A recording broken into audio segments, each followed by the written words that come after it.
Chapter 2:15. And Wang gave the order. Whether it was Xing Xiao or Enchingli, both of them had to instantly gather their thoughts and take their respective positions. At this time, the equipment on the roofs of the three buildings had already been installed and turned on at the same time. The one that occupied the core function was a special, 3D projector. In an instant, 5 colored rays of light shot out, interweaving into countless layers of ever-changing structures. The complex array diagram that would normally take several hours to arrange was presented in the form of a projection. These scattered rays of light had all been specially processed to carry a certain amount of energy. If an ordinary person was exposed to this light, they would have been burned on the spot. However, under the control of the 3 first ablatums, not a single bit of the energy within the rays of light was wasted.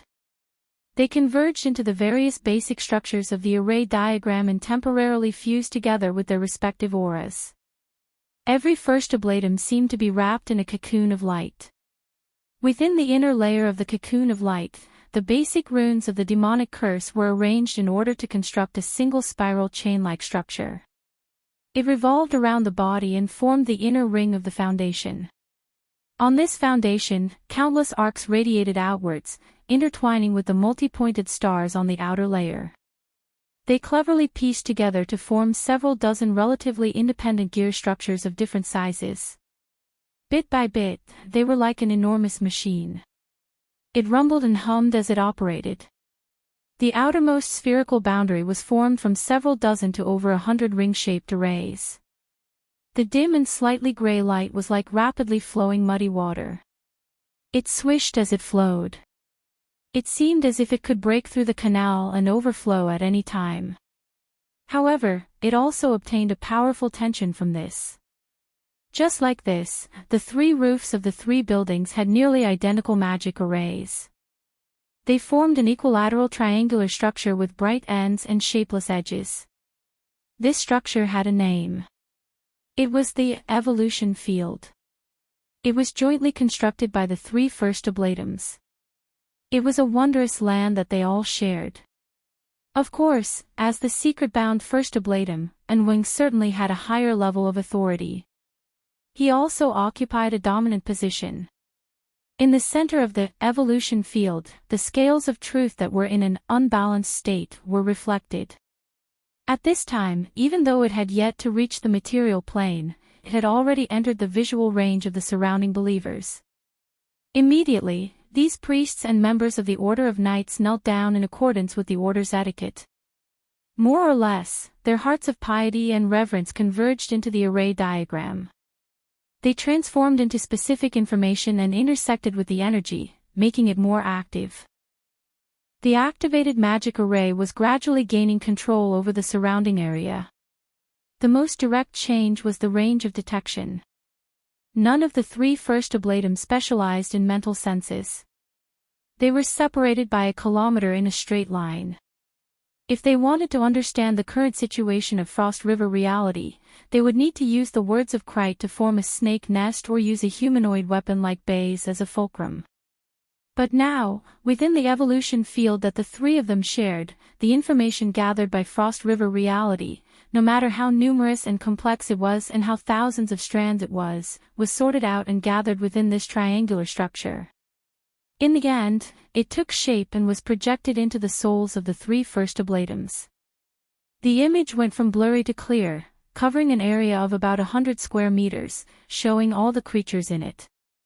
Moreover, under the effect of some special mechanism, the image was automatically focused, placing the most important person in the center and marking it. Although the location of the target wasn't much different.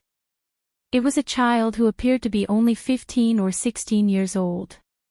He was dressed casually and looked like a student who came to Frost River reality to play on the weekends. Among the people who were traveling with him, any one of them was a member of society who was a lot older than him. But at this time, the group of people who were cautiously walking around unconsciously surrounded the young man in the center. 8 tall and sturdy special police officers wearing exoskeleton armors held guns and shields. They naturally formed a defensive formation. They looked like they were escorting a high-ranking official. Is that him? Xing Xiao and Qingli were a bit surprised. And Wang still did not speak. The information gathering and analysis of the evolution field did not stop here. Many special symbols and markings from within the order were sprinkled down. Everyone had a share.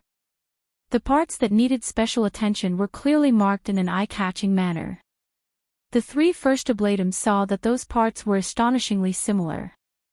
They were exactly the same. They all appeared on everyone's chest. They all had the same form of existence and the same composition. Tetrahedron, inscribed sphere, circumscribed sphere. This is the archetype format. As a qualified clearsworn first oblatum, Qingli had an understanding of the extraordinary theories of the various powers. Naturally, he would not forget the archetype format theory that was currently the hottest topic in the world. Xing Xiao hesitated for a moment but still made a correction. The archetype format is the standard method of strengthening the fleshly body. The current situation should be the product of the mental interfering with the material plane.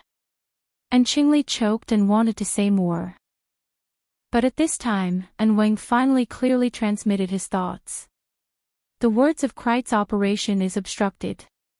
This young man is the direct cause.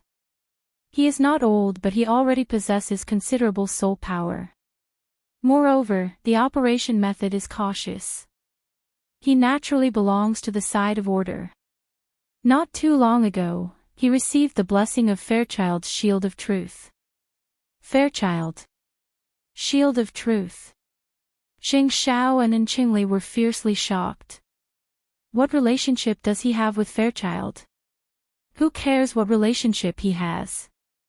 And Wang's thoughts were still indifferent. Right now, we only need to know that Fairchild has blessed this young man. This young man's blessing is even more generous. Wherever he goes, the power of chaos and disorder will be restricted. Do you have any information on this young man? Of course, the Order had informants in the Ability User Society. They might not be able to touch upon some deep information, but they could always find basic information that was placed on the surface. It didn't take long for the three first oblatums to get to know this young man all over again. And Wang did not conceal his special attitude toward this young man at all. Luo Nan is a young man who has just joined the Order. A young man with boundless prospects. A young man without too much background. This is the power of talent. If we had met him a few years ago, we could have brought him into the Order and carefully trained him. Perhaps he could have contended for a holy disciple seed. Xing Xiao's heart stirred. And Qingli had contended for a holy disciple time and time again in the past. He was unsuccessful, so he sadly returned to Xia City and became the clearsworn first oblatum. He had always brooded over this. And Wang's words. Separated by several hundred meters of the night sky, he could not see Qingli's expression. But then Wang issued an order. Qingli. And Wang. The secular side is not the secular world. We set the rules for the secular world. Therefore, when we act, we need to find a reason. We also need to make our attitude clear. And Wang. Xing Xiao could hear an ominous taste in his words. He could not help but want to warn Wang. However, Qingli had already been struck to the core by a few words from his granduncle. He was put on the stage. He responded practically without thinking, "And Wang, please instruct me. We need to make it clear to the world that the Order is different from the scattered ability user society. We are also different from those politicians who believe in trickery. We have our principles. We absolutely will not compromise. Those who rashly interfere with the Order's internal affairs must pay the price. Right now, you are the judge. Make your verdict." For the fastest and most error-free novel reading, please visit Chapter 216. Ever since Luo Nan walked out of the room, he did not feel too good. After rendezvousing with Baisinyan, the route they were currently taking was precisely the area that the Order of Justice's firepower had recently passed through. As he walked through the empty amusement park, everything he saw was a mess. The ground was littered with helmets and equipment thrown down by the panic-stricken tourists. Occasionally, they would come across corpses that had been destroyed by the kinetic energy of the enormous bullets. The automatic sprinkler equipment above their heads had already been turned on. It was raining inside the amusement park. After the flesh and blood had been smeared on the ground, faint red blood flowed beneath their feet. This scene was hard to imagine for the people who had been stuck in the room.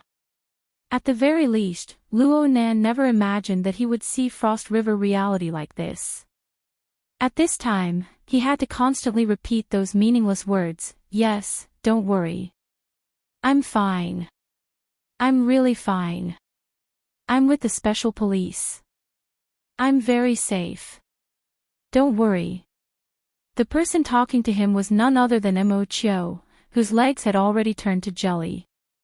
When Luo Nan led the special police back into Frost River reality, Mo Chio did not stop them. He was considering that Luo Nan was acquainted with the police officer.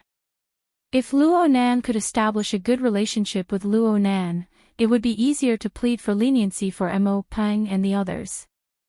Who knew that a dozen or so minutes after entering the amusement park, news of a terrorist attack and the special police being knocked down would spread.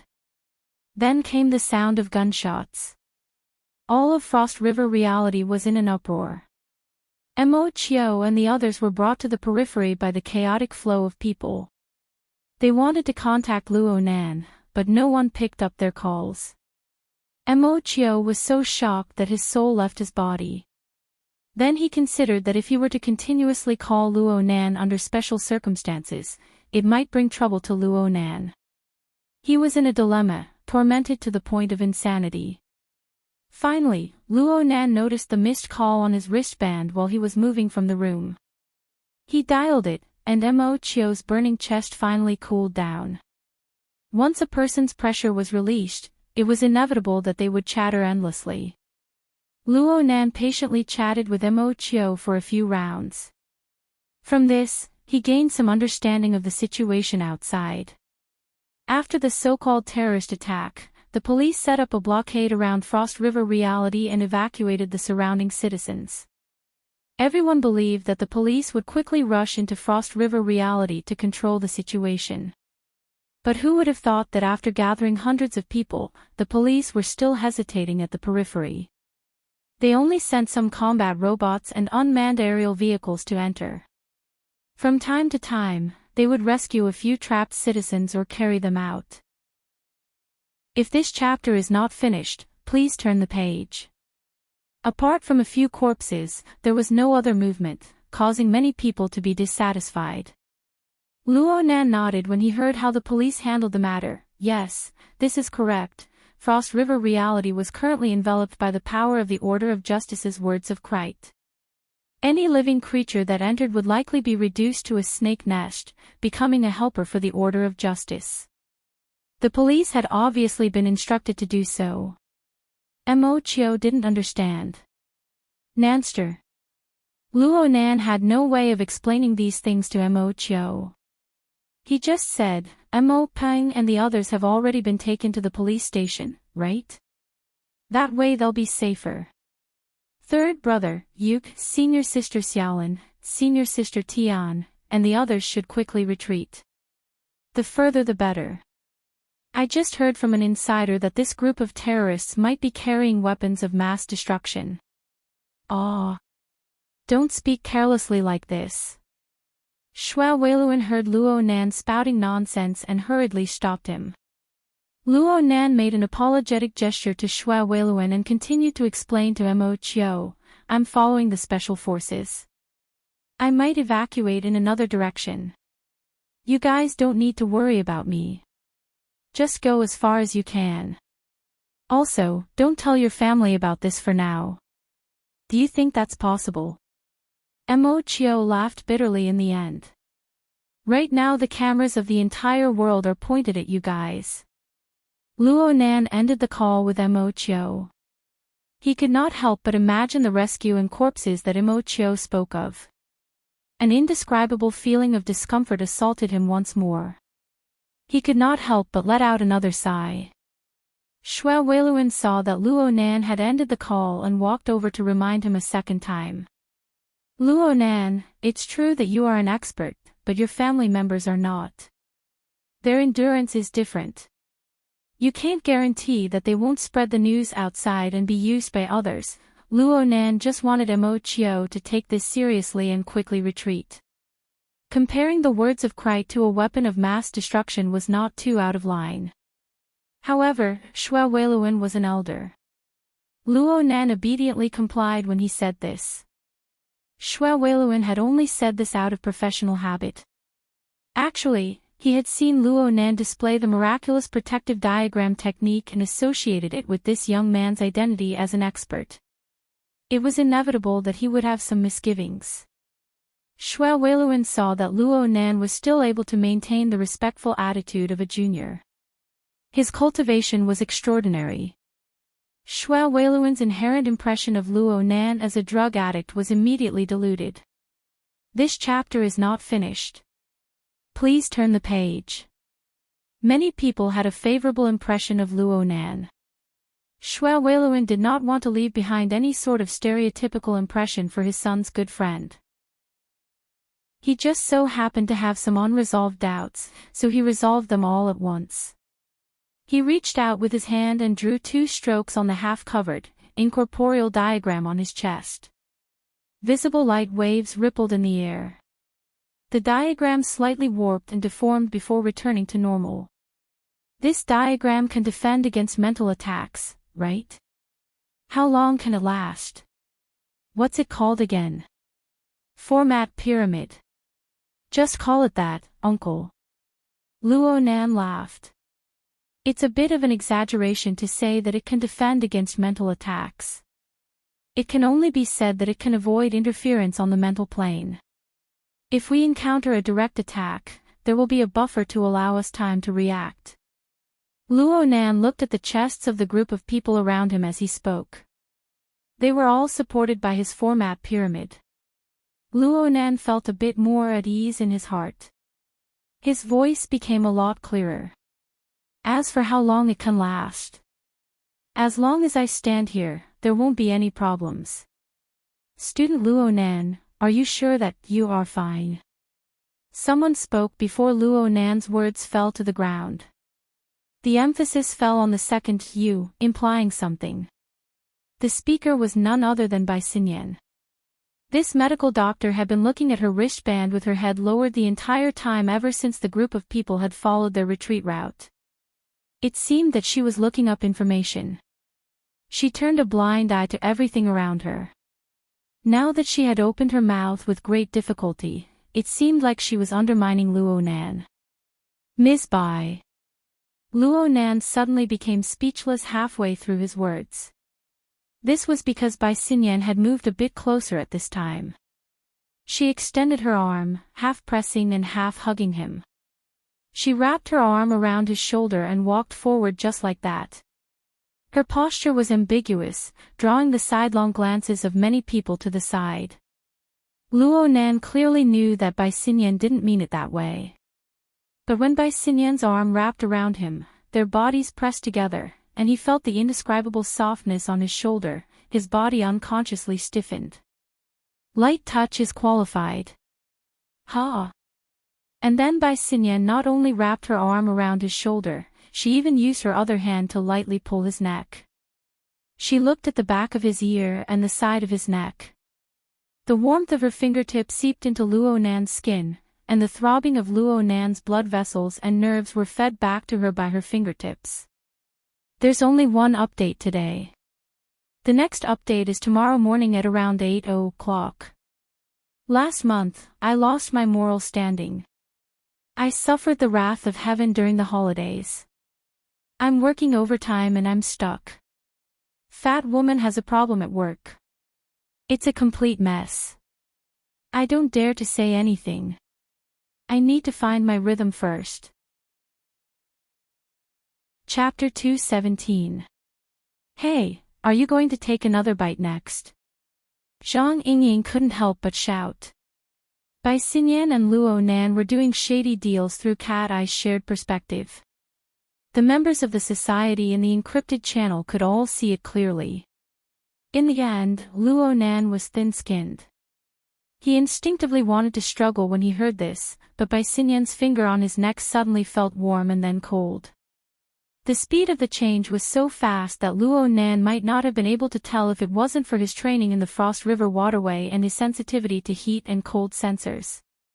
It was because he was able to tell clearly that the two completely opposite stimuli made him shiver uncontrollably.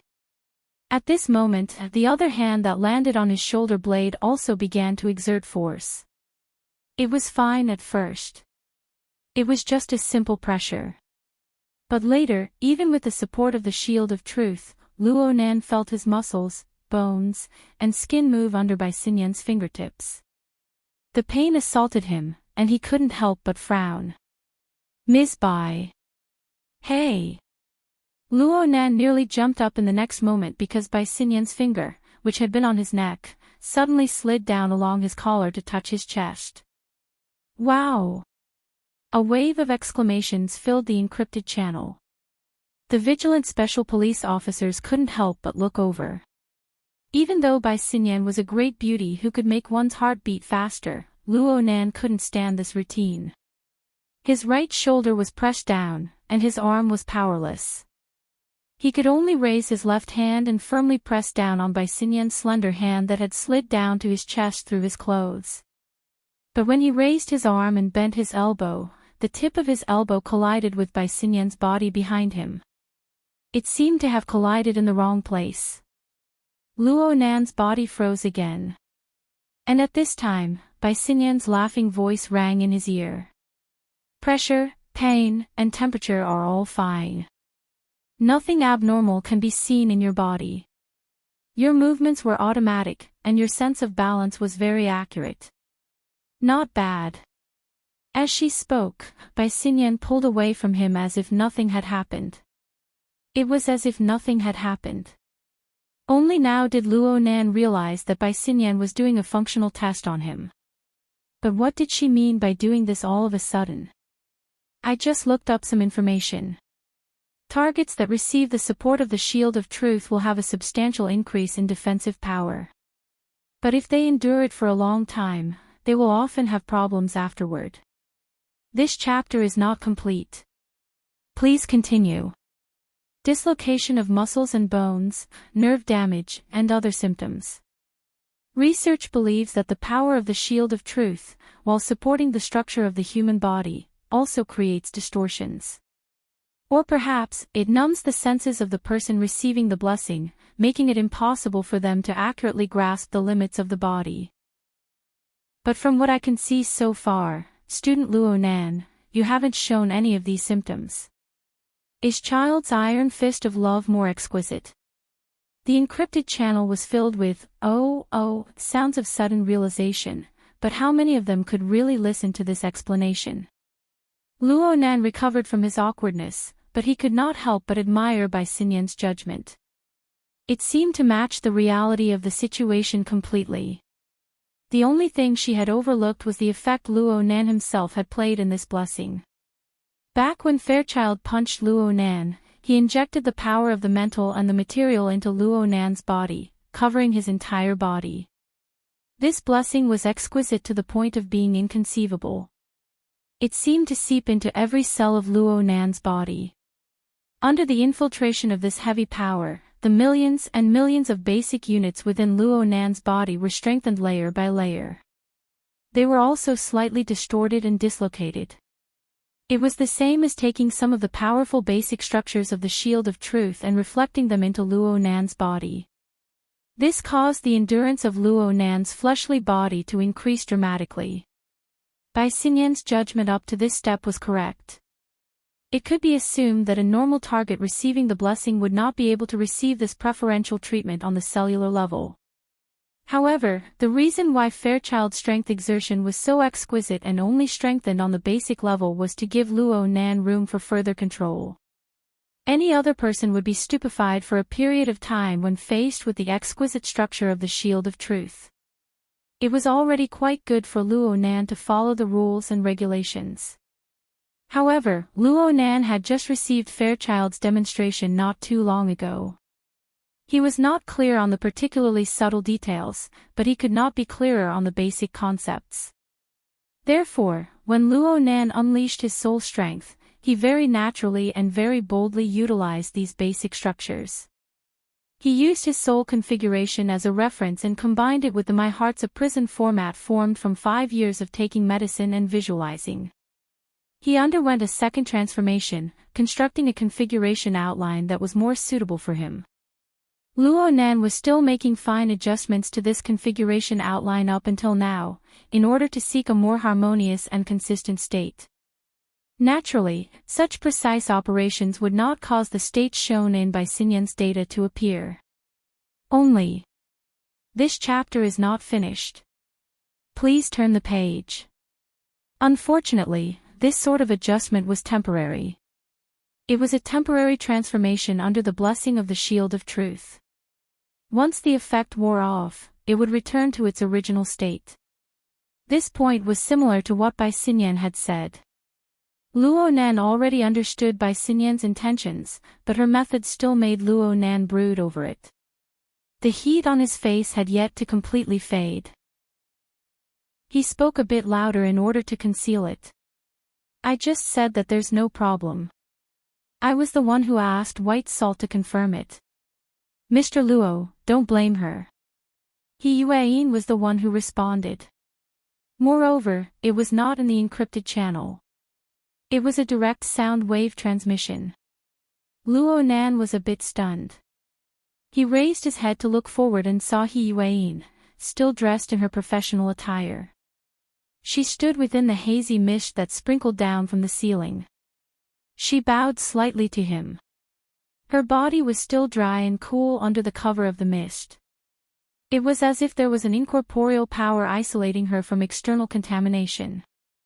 However, when her gaze pierced through the mist and arrived at his side, Luo Nan clearly felt a thin layer of haze hidden within her originally clear and bright pupils. It was hard for Luo Nan to be angry at this female secretary who had always given him selfless assistance. He shook his head, but He Yueyin spoke before he could say anything. My next mission will be a bit more troublesome.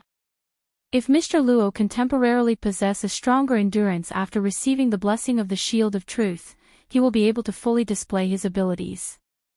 This will reduce the difficulty of the mission by quite a bit. Luo Nan's eyes lit up.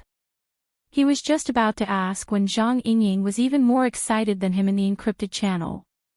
Oh. Are you going to start scribbling? Wait a bit. I'll be right there. Hey. It looks like you didn't bring that black book. Do you want me to find a pen and paper, a flexible screen, or something? There's a supermarket right next to me. Leicester, go. See if there are any high-end brands. Take 2. Shuelei, who was traveling with her, was certainly embarrassed.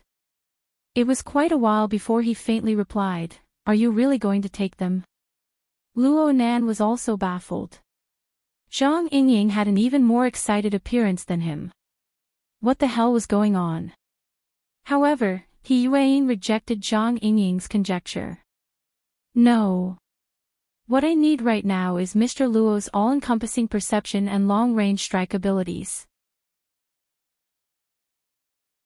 Chapter 2:18. All-encompassing sensing. Kitty, someone is going to steal your job.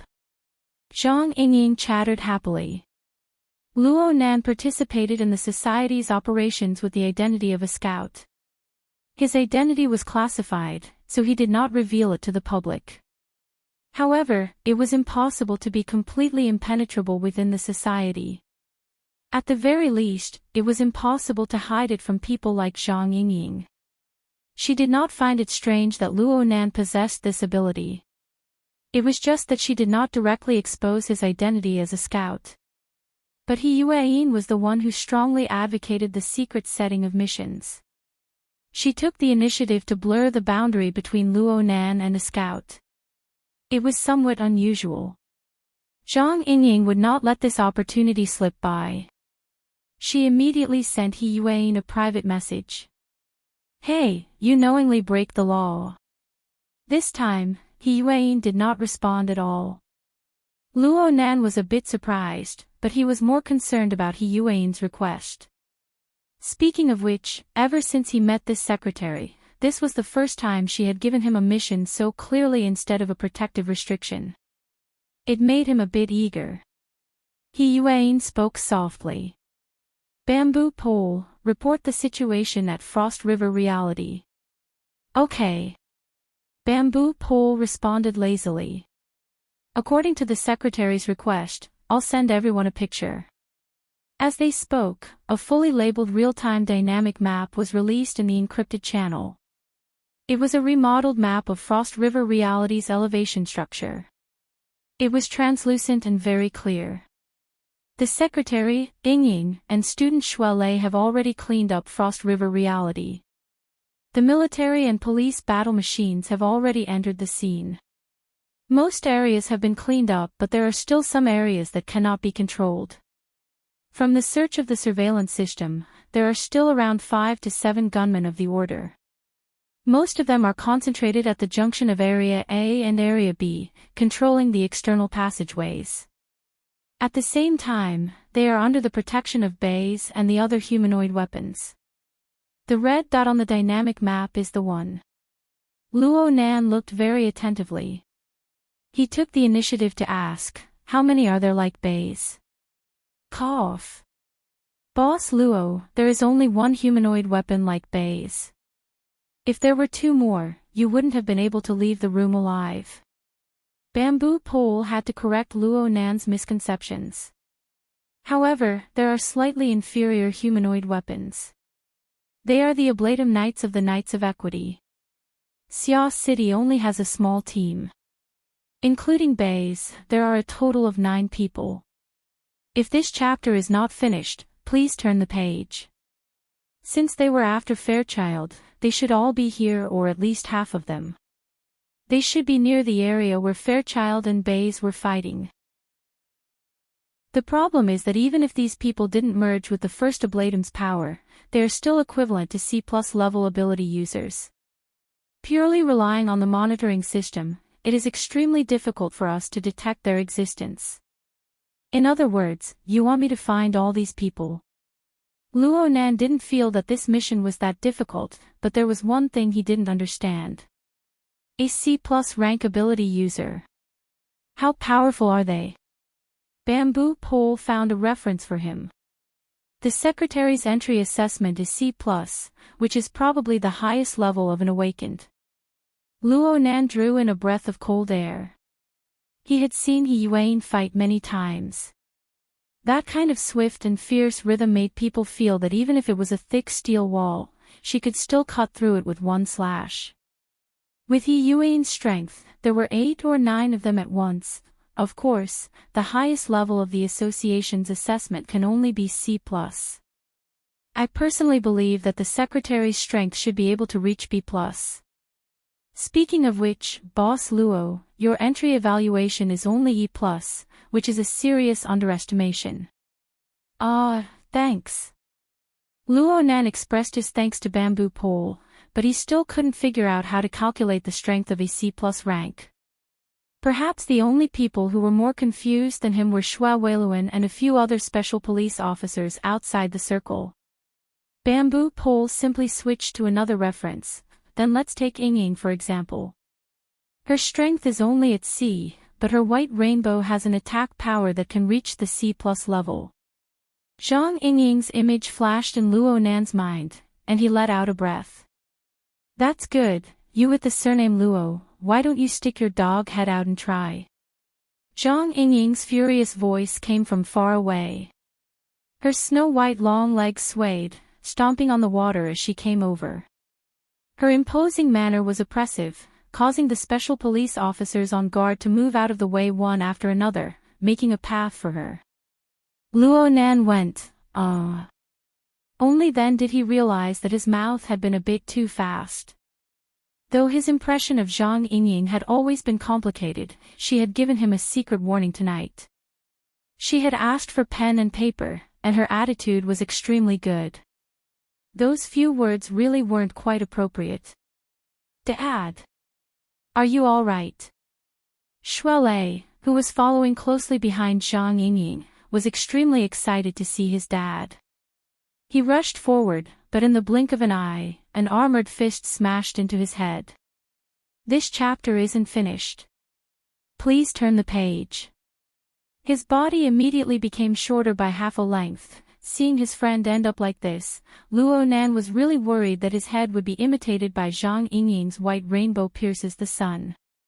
He hurriedly raised his hand in apology. I'm sorry. Oh, Yingying, your white rainbow feels a lot sharper. Zhang Yingying sneered, it's too late to kiss ass now.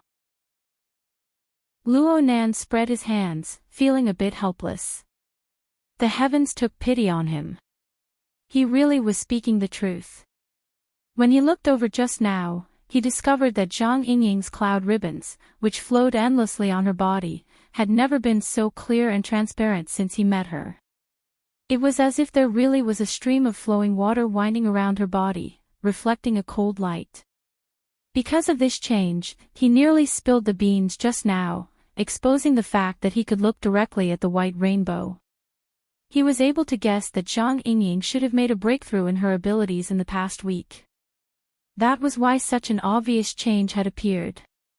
She had just made some progress, but she was denied by a single sentence from him. Anyone would be anxious. Luckily, Shuelei couldn't stand his father's lecture at this time. He came over with a face full of dirt and grime to take refuge, indirectly covering for Luo Nan. He came up and gave Luo Nan a heavy hug. Nanster, thank you so much. I just heard my dad say that it's all thanks to you being there. Actually, Uncle has always been taking care of me. Luo Nan's attitude was naturally different towards this friend of the same age who got along well with him. He had experienced life and death together. He patted Shuelei's thick shoulders and sighed. Uncle was right. Leister, you really shouldn't have charged in. How's senior sister Xiaolin? She's not from the same world. Shuelei took 2 steps back after the hug, revealing a depressed expression. These are her exact words. Sigh. Shuelei still wanted to say something, but he turned his head to look at the surrounding environment and the various people. In the end, he could only smile bitterly. No matter how he tried to argue, it all seemed pale and powerless in the face of ironclad proof. At this time, Bamboo Pole coughed a few times in the encrypted channel, asking for attention. Everyone, the small talk and such is enough. I haven't finished talking about the situation here. Red Fox, who was next to Bamboo Pole, came back to his senses at this time. Hey, what are you saying all this for? Do you really want to fight the secular side? Go through fire and water with Fairchild? Don't you see that there are plenty of routes to retreat from? Haven't you guys stayed long enough in that damned place? Chapter 219. The Red Fox fired off a barrage of questions. Bamboo Pole, who was beside him as the speaker, calmly explained to him, well, it's not that we're helping Child. You see, there are currently nearly 100 innocent citizens trapped in Frost River reality. All of them are in Area A of the first level, and they are divided into nearly 20 gathering points. Each gathering point has anywhere from 2 to 7 people. Luo Nan was listening attentively when Zhang Yingying unforgivingly came over. Bai Xinyan, who was next to Luo Nan, held Zhang Yingying's shoulder to no avail. Hey, you said that you feel sharper. Is that true? Really? Luo Nan's reply was resolute and decisive. Empty words. Who would believe you? Here, draw me another portrait. Ha! Luo Nan wasn't able to react for a time. Zhang Yingying had already stuffed a thin leather notebook into his hand. She stabbed a pencil into his hand in passing. She was very considerate and sharpened it, but it nearly pierced his palm. In this kind of amusement park, it was really difficult to find something like a paper notebook. What Zhang Yingying gave him should be some kind of game accessory. The outer and inner layers were all gaudy. Luo Nan was a bit speechless for a time. His sketchy style was actually able to garner fans. Moreover, it was a strange woman like Zhang Yingying. Bai Xinyan was also curious. Do you like his paintings? Zhang Yingying was all smiles. Her anger could no longer be seen. Shamans can go back in time and foresee things. They can see things that others haven't seen. The boss said that my current perception of the white rainbow is too subjective and requires multiple references. His painting is simple and straightforward, and it saves me the most effort. Luo Nan could only laugh bitterly at this reason. He casually flipped open the book, but then he raised his head to look at the ceiling. Mist was sprinkling down from there.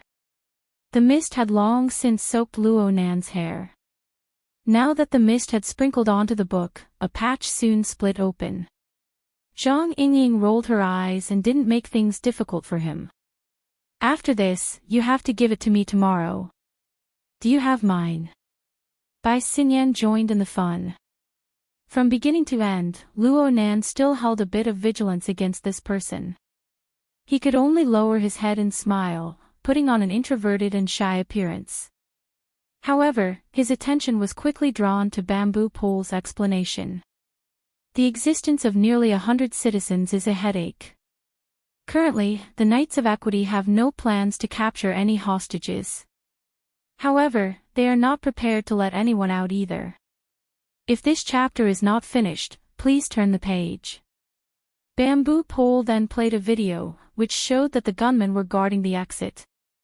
As long as a citizen tried to escape, they would shoot through their legs with light weapons, leaving them to scream and groan. It was a very cruel scene. At the side, Shuelei hissed. He was very uncomfortable with this scene and couldn't help but mutter, "Isn't this a hostage? They're just building a snake nest." Bamboo Pole adjusted the screen so that everyone could see what was going on. Those who tried to escape, after their legs were pierced, became the best carrier for the words of Krite. The pain they suffered increased by several times, but they couldn't even faint. They could only struggle and scream, letting the invisible viper slither in and out. Soon, they were on the verge of death. The screams and struggles were also releasing a huge amount of negative psychic waves, affecting the trapped people who were not injured but were dominated by fear and panic, causing them to spread to the snake nest. The more densely packed the snake nests are, the more the Order of Justice's First Ablatum can display their abilities to the fullest. The distance restrictions they face are also smaller. According to past intelligence, if you want a humanoid weapon like Bai's to operate at full power, 3 snake nests around him is the standard. If you want to add other Ablatum Knights, it would at least double the number. Speaking of which, it was a very correct choice for you to bring that rich second generation over. Boss Luo's format pyramid is also very powerful. Bamboo Pole was referring to Huang Bingjin, who had fallen back into a coma. Luo Nan had added the format pyramid to Huang Bingjin's body, suppressing the effects of the snake nests. Luo Nan received praise, but he didn't feel any joy. Shuelei couldn't bear to watch the cruel scene of mental torture on the monitor screen. Luo Nan was the same. Plus, this sort of scene triggered the bad feeling he had before. It made him feel uncomfortable from the inside out.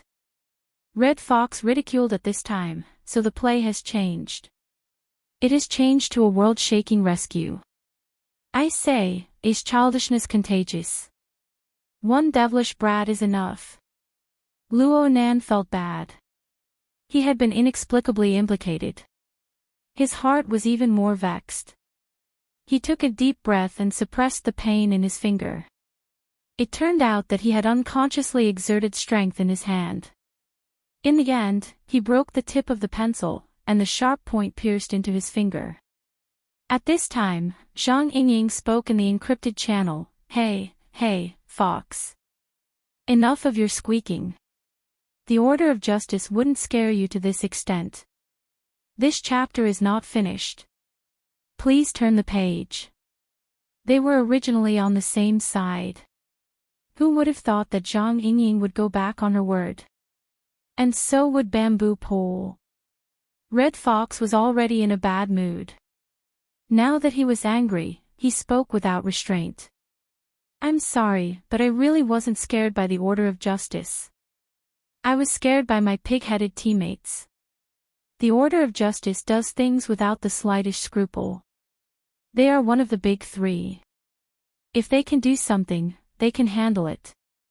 No one can do anything to them. But the devilish brat is different. He doesn't even know the basics of choosing a battlefield. He wants to play with a big scene. What human-faced arachnid, Fairchild, words of Krite. His tempo is flying. You guys aren't afraid of getting your faces blown up when playing with explosives, but I'm afraid of getting shit blown up. Look at these innocent civilians. Didn't they get hit by the explosion? Zhang Yingying flew into a rage. Fox, don't go too far. Red Fox's words were far too incisive. Luo Nan really did forget to breathe for an instant. He just instinctively pulled out the tip of the pencil from his finger, letting it fall into the shallow water on the ground. His exquisite perception inexplicably locked onto the entire process of this tiny object's fall. This included its flip, its entry into the water, and the tiny ripples it created.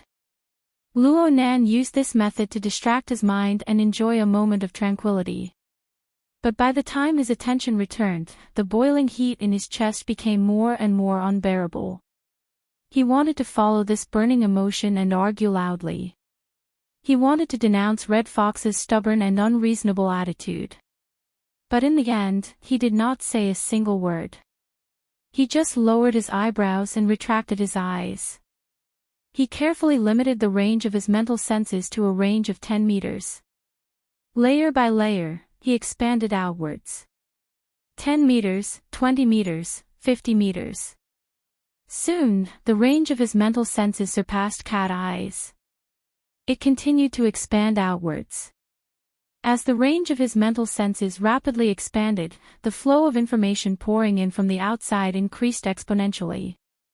The feedback of this information was not like the simple soul configuration, which could realize the convenient conversion of energy and information. The information had to follow the functional mechanism of the human nervous system and pass through specific neurotransmitters and various other forms of stimulation. The information had to be transmitted in an orderly manner, advancing layer by layer. Only then could the information finally fuse into the center of the brain and form a complete picture of all-encompassing perception. During this process, the structure of the human body would inevitably undergo an absolute test. In a few breaths of time, all sorts of detailed information about the environment of Area A of Frost River reality rushed toward Luo Nan like a rising tide. There was a loud rumble. Chapter 220. At this moment, it was as if Luo Nan had been struck by an enormous wave. His ears rang in an instant, his eyes were dazzled, and even his skin was a bit numb. However, his endurance was different from before. His mental plane was stable from beginning to end. As the subsequent impact of the flow of information ebbed, the stimuli of light, color, sound, and even hot, cold, and painful sensations were sorted out. The external scene gradually grew clearer and brighter. In the next few seconds, Luo Nan finally had the spare energy to take a deep breath. He divided a strand of his mind and compared it to the structural diagram of Frost River reality given by Bamboo Pole. He sorted out the location of his own sensing area. It was not easy to do this amidst the chaotic flow of information. In his daze, he heard Shuelei curse, "What kind of person is this?" and he also heard Red Fox's sneer in the encrypted channel. "I'm going too far. Secretary, you dared to pat your chest and say that you didn't have the intention to wipe your boss's face but in such a hilarious rescue mission." Luo Nan did not raise his eyelids. He did not care whether or not Yuan would respond or not. He just focused on sorting out the sensing information according to his established train of thought. Red Fox's voice completely faded away when Luo Nan's mental plane was touched in many places. The corresponding information refreshed in succession. He immediately used the private chat function of the encrypted channel to send a message to Bamboo Pole, who was in charge of intelligence work. There was no immediate response. A full 5 seconds passed before Bamboo Pole replied with a sluggish emoticon. Luo Nan let out a long breath after doing this. He suddenly felt pain on his back. It was Zhang Yingying slapping him on the back. She shouted, "Get your spirits up." Then she cursed back at Fox. "According to your logic, you're blabbering here to clean up the mess of the Order of Justice. So it turns out that the people they sent, the reserved area, and the guns were all forced by Luo Nan. Hee, these words sound quite familiar to me. Back then, you ran out of Hu City like a stray dog. You seem to be wearing this hat. Back then, you didn't even dare to fart. Now that you have the chance, why don't you seize the moment and throw this smelly thing at someone else?" At the support point, the Red Fox was infuriated after being exposed by Zhang Yingying. He had committed the most basic of mistakes. He immediately opened his mouth and roared into the channel, "It's easy for you to talk. Why are you playing with double standards? Do you want to F*King bet on what kind of faces those people from headquarters will have? Maybe we don't need to go too far. Let's watch the news tomorrow. What kind of attitude will Xia City's government and the military have? Bet that you'll run away again." Zhang Yingying spat, "If you have the guts, go yell at headquarters and the government of Xia City. When the courageous are enraged, they draw their swords towards those stronger than them. When the cowardly are enraged, they draw their swords towards those weaker than them. Have you ever learned this in elementary school? If this chapter is not finished, please turn the page. If not, I'll teach you for free." Yingying. Probably feeling that the team's atmosphere was on the verge of collapse, Yuan finally opened her mouth, stopping Zhang Yingying from continuing. But now, Zhang Yingying was also furious. If she didn't like it, she wanted to stab him back. "I'm sorry, we don't know each other that well. Don't call me that intimately. I don't want to say it a third time." "Oh right, Secretary she asked you to pat your chest. Don't back down just because you don't have the capital to back down." The conversation between the two of them didn't need to be transmitted through the encrypted channel. This kind of face-to-face situation was much more direct than in the channel. For a moment, everyone raised their eyebrows. Under everyone's gazes, Yuan's face was devoid of joy or anger. She replied calmly, "I want to correct a mistake of yours. Mr. Luo isn't weak. The things he can do, are much more than what you're arguing with your mouths. Right now, the intelligence information has been adjusted. Please receive it carefully, everyone. Hey! Ha!" Zhang Yingying and Red Fox used emotionless tones to respond to Yuan's forceful change of topic. The only thing they had in common was dissatisfaction. However, Yuan's words, "Mr. Luo," shifted the focus onto Luo Nan. So much so that Bamboo Pole coughed a few times in an attempt to rouse everyone's attention, but it was to no avail. He could only helplessly play the picture. "Fine. You guys should see for yourselves. I'll just mention one thing. The previous data is for reference only. From now on, all intelligence updates regarding the interior of Frost River reality will be based on the new picture." As he spoke, 2 moving pictures that looked almost identical simultaneously appeared in the encrypted channel. One was labeled old, and the other was labeled new. The 2 pictures were similarly concise and clear. The distribution of the red dots representing the enemy and the green dots representing the trapped citizens looked roughly similar. However, upon closer inspection, one would discover that the number of red and green dots in the old and new pictures did not match. The new picture had at least 10% more dots. This was the scale of over a dozen people. The vast majority of these 10% were red dots representing the enemy. You've changed the monitoring method. Cat Eyes spoke with her unique sharp voice. These extra ones are all Ablatum Knights. Over at the support point, Bamboo Pole shot a glance at Red Fox, who still had a sneer on his face. He sighed, "Don't ask me. This has nothing to do with me." His words were unclear, but it was this vague response. This chapter has yet to end. Please turn the page. This was tantamount to giving the others the clearest direction. After all, Yuan had long since mentioned the matter of the all-encompassing perception. She had also used the excuse of correcting mistakes just now. "You're joking." Red Fox wanted to maintain his cold and cynical attitude, but Bamboo Pole just spread his hands. Cat Eyes did not make a sound. She seemed to have sunk into deep thought. The sneer on Red Fox's face stiffened bit by bit. Then he seemed to have sobered up a bit. A twitching struggle appeared on his face. But before he could open his mouth again, Zhang Yingying let out an ah-ah from over at Frost River Reality. She grinned and gave Luo Nen a heavy slap on the back. Well done. A man of action triumphs over a cannon of words. A certain person's thousands of crooked words can't compare to doing a single thing in a down-to-earth manner. But you really are stealing Kitty's rice bowl, hey? Zhang Yingying felt that she had spoken indiscreetly when she said these words. She hastily shut her mouth.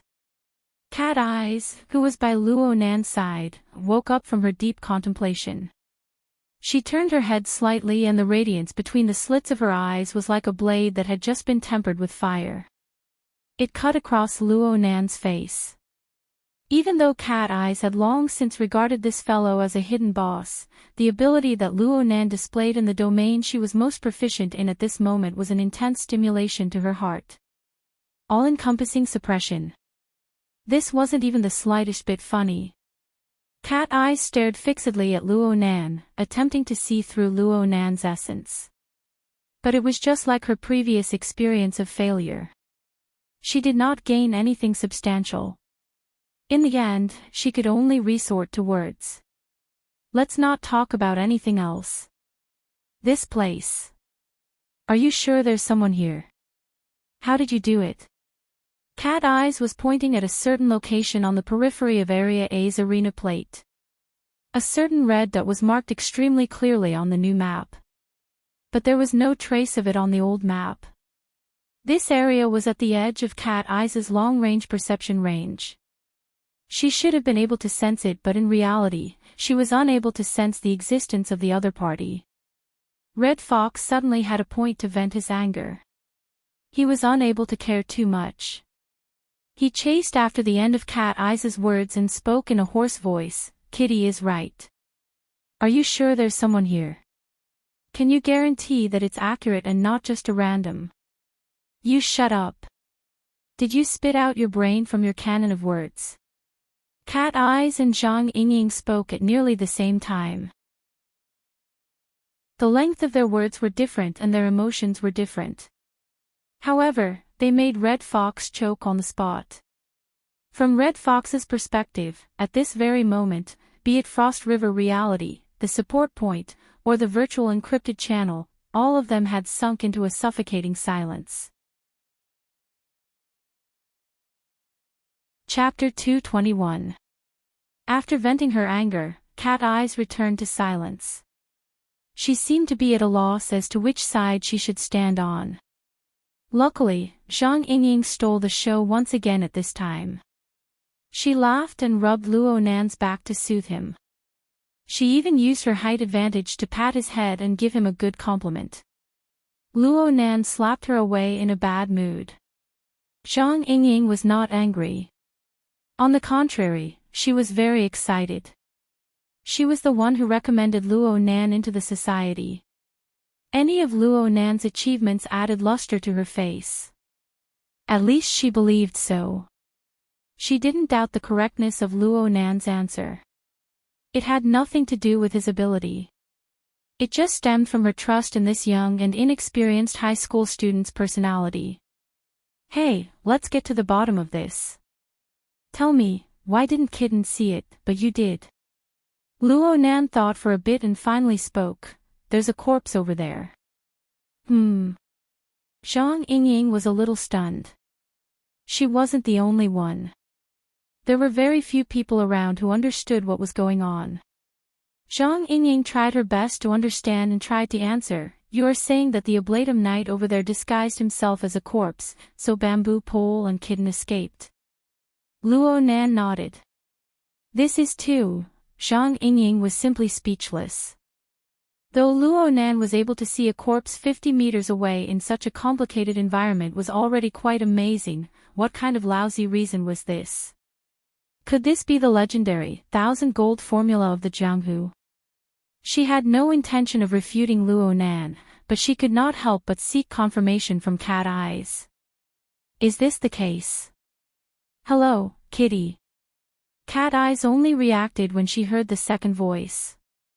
She forced herself to reply, there is indeed a corpse there. She was in low spirits and no longer doubted him. Through the encrypted channel, Bamboo Pole sent over a video feed of the surveillance system. Indeed, there was a corpse there. It was quite fat, and it was a common overweight person in the city. It looked like it had been hit by a bullet. It was lying on the ground, motionless, and there was a large pool of blood under its body. Judging from the amount of blood loss, the chances of survival were slim. Anyone who saw the video couldn't help but be speechless. No matter how he looked at it, it was still a corpse. There were no signs that it was an Ablatum Knight in disguise. If this chapter is not finished, please turn the page. In the encrypted channel, the Red Fox's hoarse and trembling laughter rang out. You say that this fatty is an Ablatum Knight. Excellent. Those who have seen the information on the Order of Justice, raise your hands. Which of the 9 Ablatum Knights of Xia City has such an appearance? For a moment, no one responded. The Red Fox's voice suddenly became louder. Or does Boss Luo believe that we should never let our guard down against any humanoid object? Then according to your logic, all the corpses in Frost River reality have the possibility of being Ablatum Knights. Who will verify this? Just based on those spots of light. What a joke. Towards the end, the Red Fox's throat was already torn. He had always believed that his words and actions were not wrong. Now, he was even more certain of this. The reason why Luo Nan encountered such an awkward situation was ultimately due to the Holy Mother surrounding the immature Luo Nan. There was no objectivity to speak of in their protective attitudes. More than once, he had the urge to turn around and leave this goddamn operation team so that he wouldn't be labeled as a coward.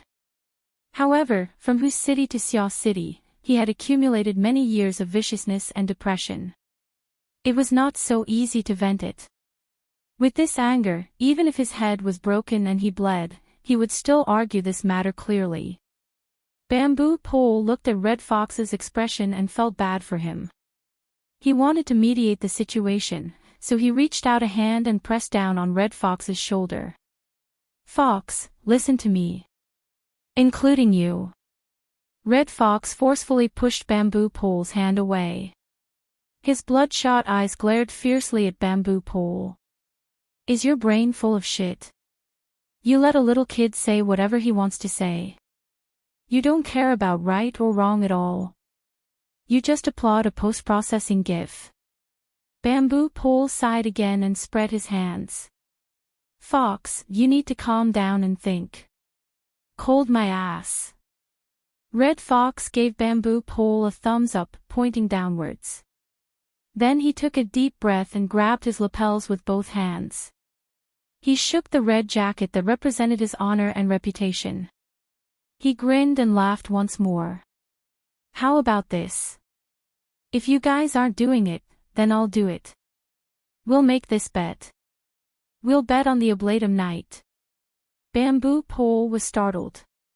He suddenly realized what Red Fox meant. He reached out to grab him, but as a non-combatant, how could he compare to Red Fox, who had the reputation of being the city hunter? He reached out to grab empty air. Stop him, Bamboo Pole called out to Papercut. However, Papercut was also a mentally enhanced person. He wasn't any better than Bamboo Pole. This chapter is not finished. Please turn the page. Red Fox's figure flashed a few times and he left the shopping center that served as the meeting point. He blended into the bustling street's surging stream of people. By the time Bamboo Pole and Papercut rushed out, their line of sight had already been blurred by the curtain of rain. How could they see Red Fox's shadow? Didn't you guys say that I only knew how to shoot my mouth off? I'll show you right now. Red Fox's lips curled into a cold smile.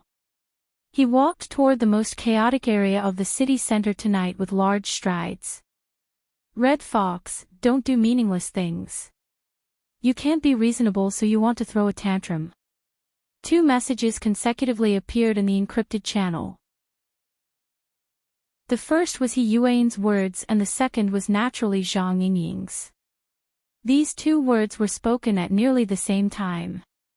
Immediately, He Yuan's unprecedentedly stern gaze pierced over. Even with Zhang Yingying's usual lively temperament, she instantly choked. Just as Zhang Yingying was about to counterattack, Bai Xinyan moved closer to her ear and said, "Hey, you can't force people to extremes." Zhang Yingying opened her mouth but no sound came out. She had been reminded by Bai Xinyan. She discovered that Red Fox's state wasn't too normal. It was to the extent that he seemed to be smashing a broken jar. Was this necessary? At this moment, Red Fox's hoarse voice entered the encrypted channel. Then explain it clearly, Miss Secretary. Explain it clearly to me. What is the meaning? What is the meaning of this damned night? Red Fox continued to use the low-level error method to communicate. He simply didn't care about the strange gazes cast by the people around him. After he cursed loudly, he laughed at himself in a hoarse voice. Since there is no meaning, it doesn't matter what I do. As his voice fell, his footsteps sped up a bit. The support point was actually closer to Frost River reality than the Yulon Hotel. He secretly exerted strength in his legs. As he spoke, he saw the triangular flying ship surrounded by spotlights and police lights in the distance. In front of him was a stream of people retreating from Frost River reality. Their footsteps were either fast or slow. Their expressions alternated between fear, panic, excitement, and curiosity. Red Fox did not dodge or evade. He charged into the stream of people. His hands were in his pockets. He used the most relaxed method to advance against the flow of people. His arms and shoulders brushed against each other several times, but they did not affect him in the slightest. Aha! It was a very familiar feeling. These ignorant faces were no different from those in whose city. Chapter 222. The cold smile on Red Fox's lips seemed to have been carved by a knife. This was also the curve he was used to. Layers upon layers of absurd déjà vu assaulted him, causing his memories to stir. It seemed as though a long time ago, it was also a city like this, a night like this, a stream of people like this, and himself like this. However, there was no triangular spaceship in front of him. There was only a target that was desperately hiding his aura and fleeing in panic. Oh, I remember now. What a perfect operation. A group of friends and colleagues who were as outstanding as him had used 10 days and nights to lay out the plan. They had executed every step perfectly and he, the urban hunter, had delivered the final blow. In the most bustling city area, not a single innocent citizen had been harmed. He had calmly killed the target, the so-called fanatic who had tortured and murdered women and children as sacrifices to the evil god in the name of preaching. Filthy blood had splashed onto his jacket, but it was like a wantonly spilling of champagne. At that moment, all the participants had cheered excitedly. Most of them were young people who had just passed the society's entrance assessment. There were very few awakened ones among them. However, they had used a strict plan and a high level of execution to grind down the target's capital layer by layer. They had created various favorable situations and finally, they had perfectly killed the fanatic with rank strength. And then? What happened next? The church had unscrupulously wreaked havoc in Huqing. The list of participants had been leaked and they had singled out names to kill. In a few short days, more than half of the young people who had participated in the operation had died. What had the society done during this period of time? The headquarters had given them an evaluation and reprimand that they had acted without regard for the consequences. The branch had given them a safe haven ticket that was equivalent to an expulsion order. Their former comrades and good friends had gone on a closed-door training trip. Those who had luckily survived had run out of Huqing like dogs. They had hidden in the wilderness and scattered in all directions. Now that they had contacted him, there was a 90% chance that they would not respond. They did not know where they were and whether they were alive or dead. This was the F*King ending. The stream of people parted in front of Red Fox. Countless blurry faces that seemed familiar flowed past his shoulders. His mood had inexplicably entered a wondrous state of tranquility. He could even crack a joke. Distance to the target is 856 meters. Estimated time of arrival is 90 seconds. Everyone can raise the stakes. However, if anyone dares to touch my gambling equipment, I will fight them. The encrypted channel was silent. It was just like the night before he had fled Huqing. The corners of the Red Fox's lips twitched. In the end, these remaining memories were sealed in that cold and mocking smile. At this moment, Red Fox had already arrived at the outskirts of Frost River reality. There was still a large crowd of onlookers here. As the police cordon expanded outwards, they reluctantly retreated backwards. Among them were some media reports that were unable to occupy a good position. If this chapter is not finished, please turn the page. The personnel were trying to squeeze a path against the flow to get closer to the scene. As for the three surrounding buildings, the flashing lights were like twinkling stars. Occasionally, they would synchronize and illuminate the entire area in a deathly white. It was a perfect graveyard. Just as the Red Fox was about to cut into the crowd, a new message slid into the encrypted channel. It was still from Heartwarming. Our attention shouldn't be on a corpse. The Red Fox was startled when he heard what was said. His brain spun a few rounds before he finally let out a laugh. I knew it, I knew it. To hell with Ablatum Night, to hell with broken corpses. This is simply the biggest rubbish joke. Hey! Within Frost River reality, Zhang Yingying's eyes were wide open. She raised a finger and pointed at Heartwarming. She wanted to berate her with a few words but her gaze unconsciously turned to Luo Nan.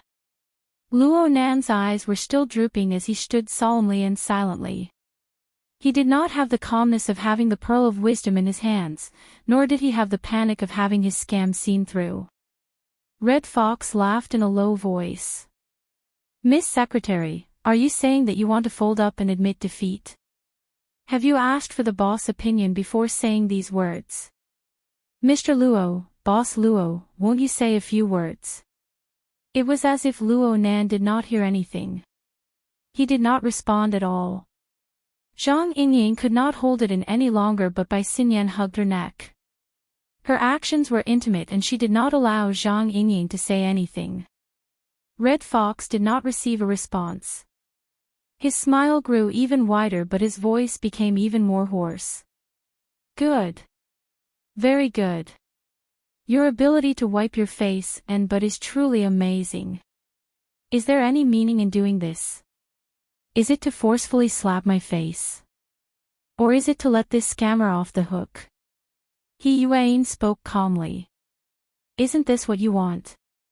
Red Fox was simply speechless.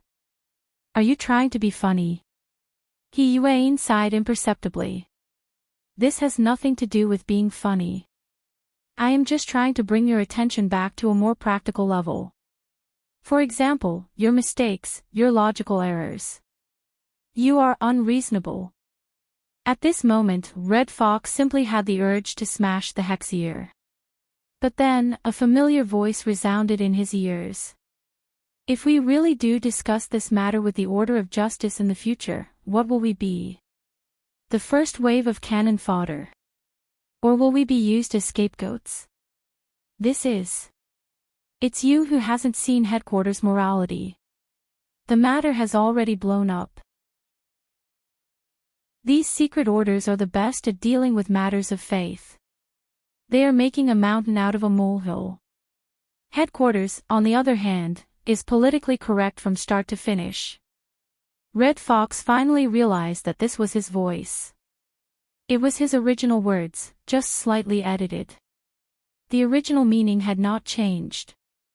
This chapter is not finished. Please turn the page.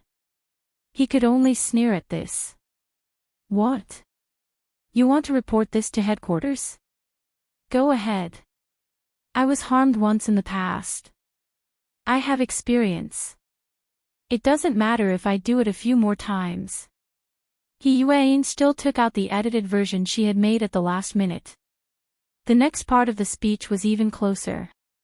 It was also the beginning of Red Fox's falling out with everyone. What human-faced arachnid, Fairchild, words of Krite. The tempo is flying. You guys aren't afraid of getting your faces blown up when you play with him.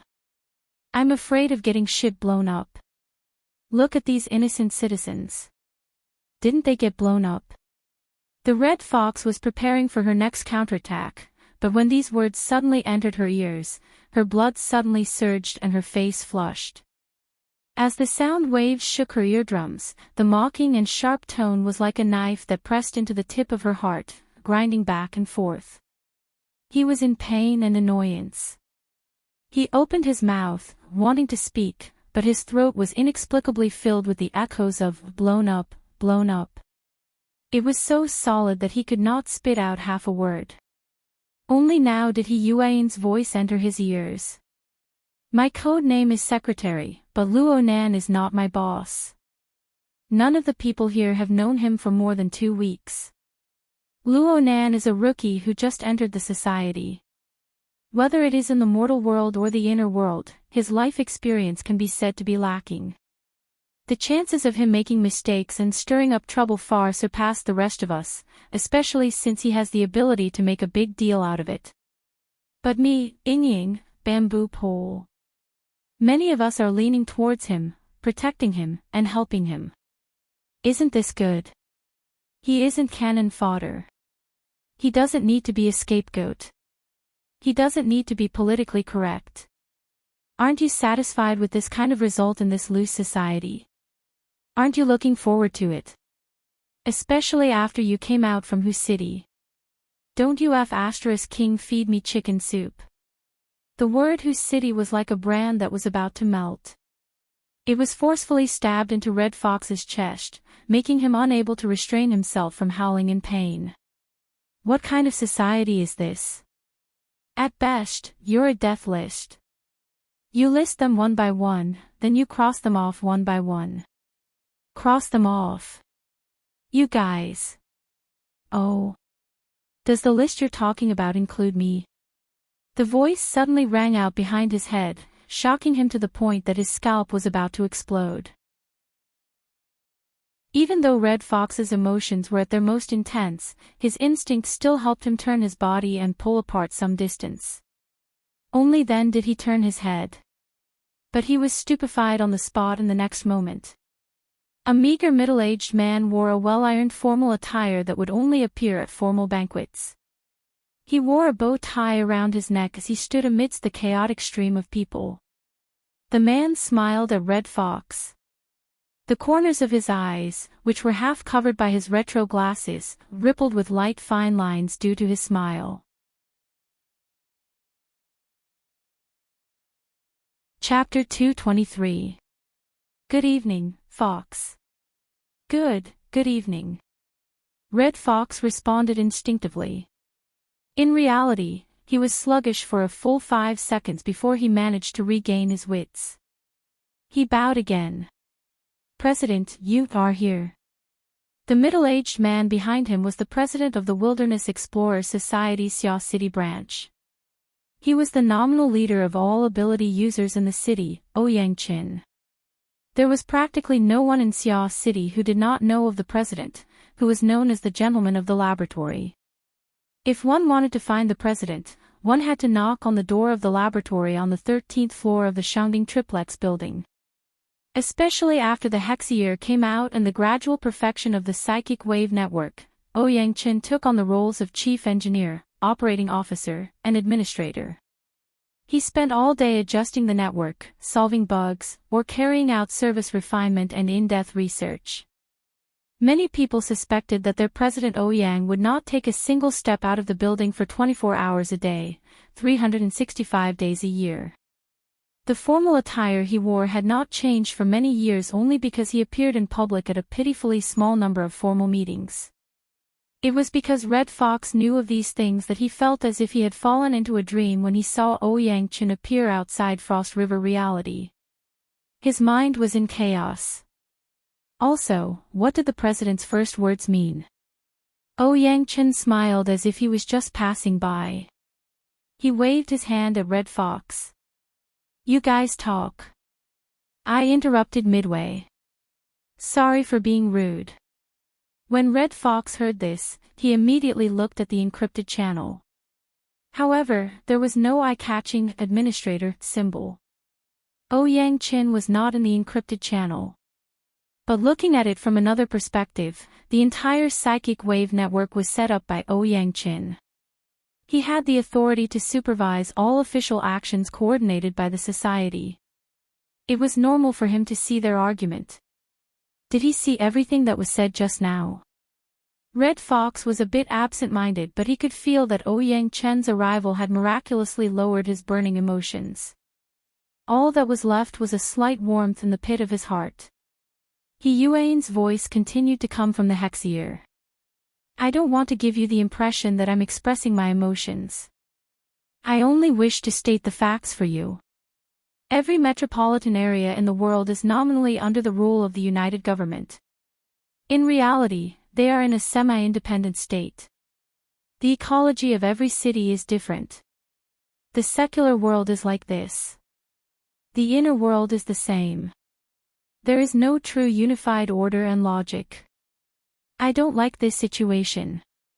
But it has resulted in this fact.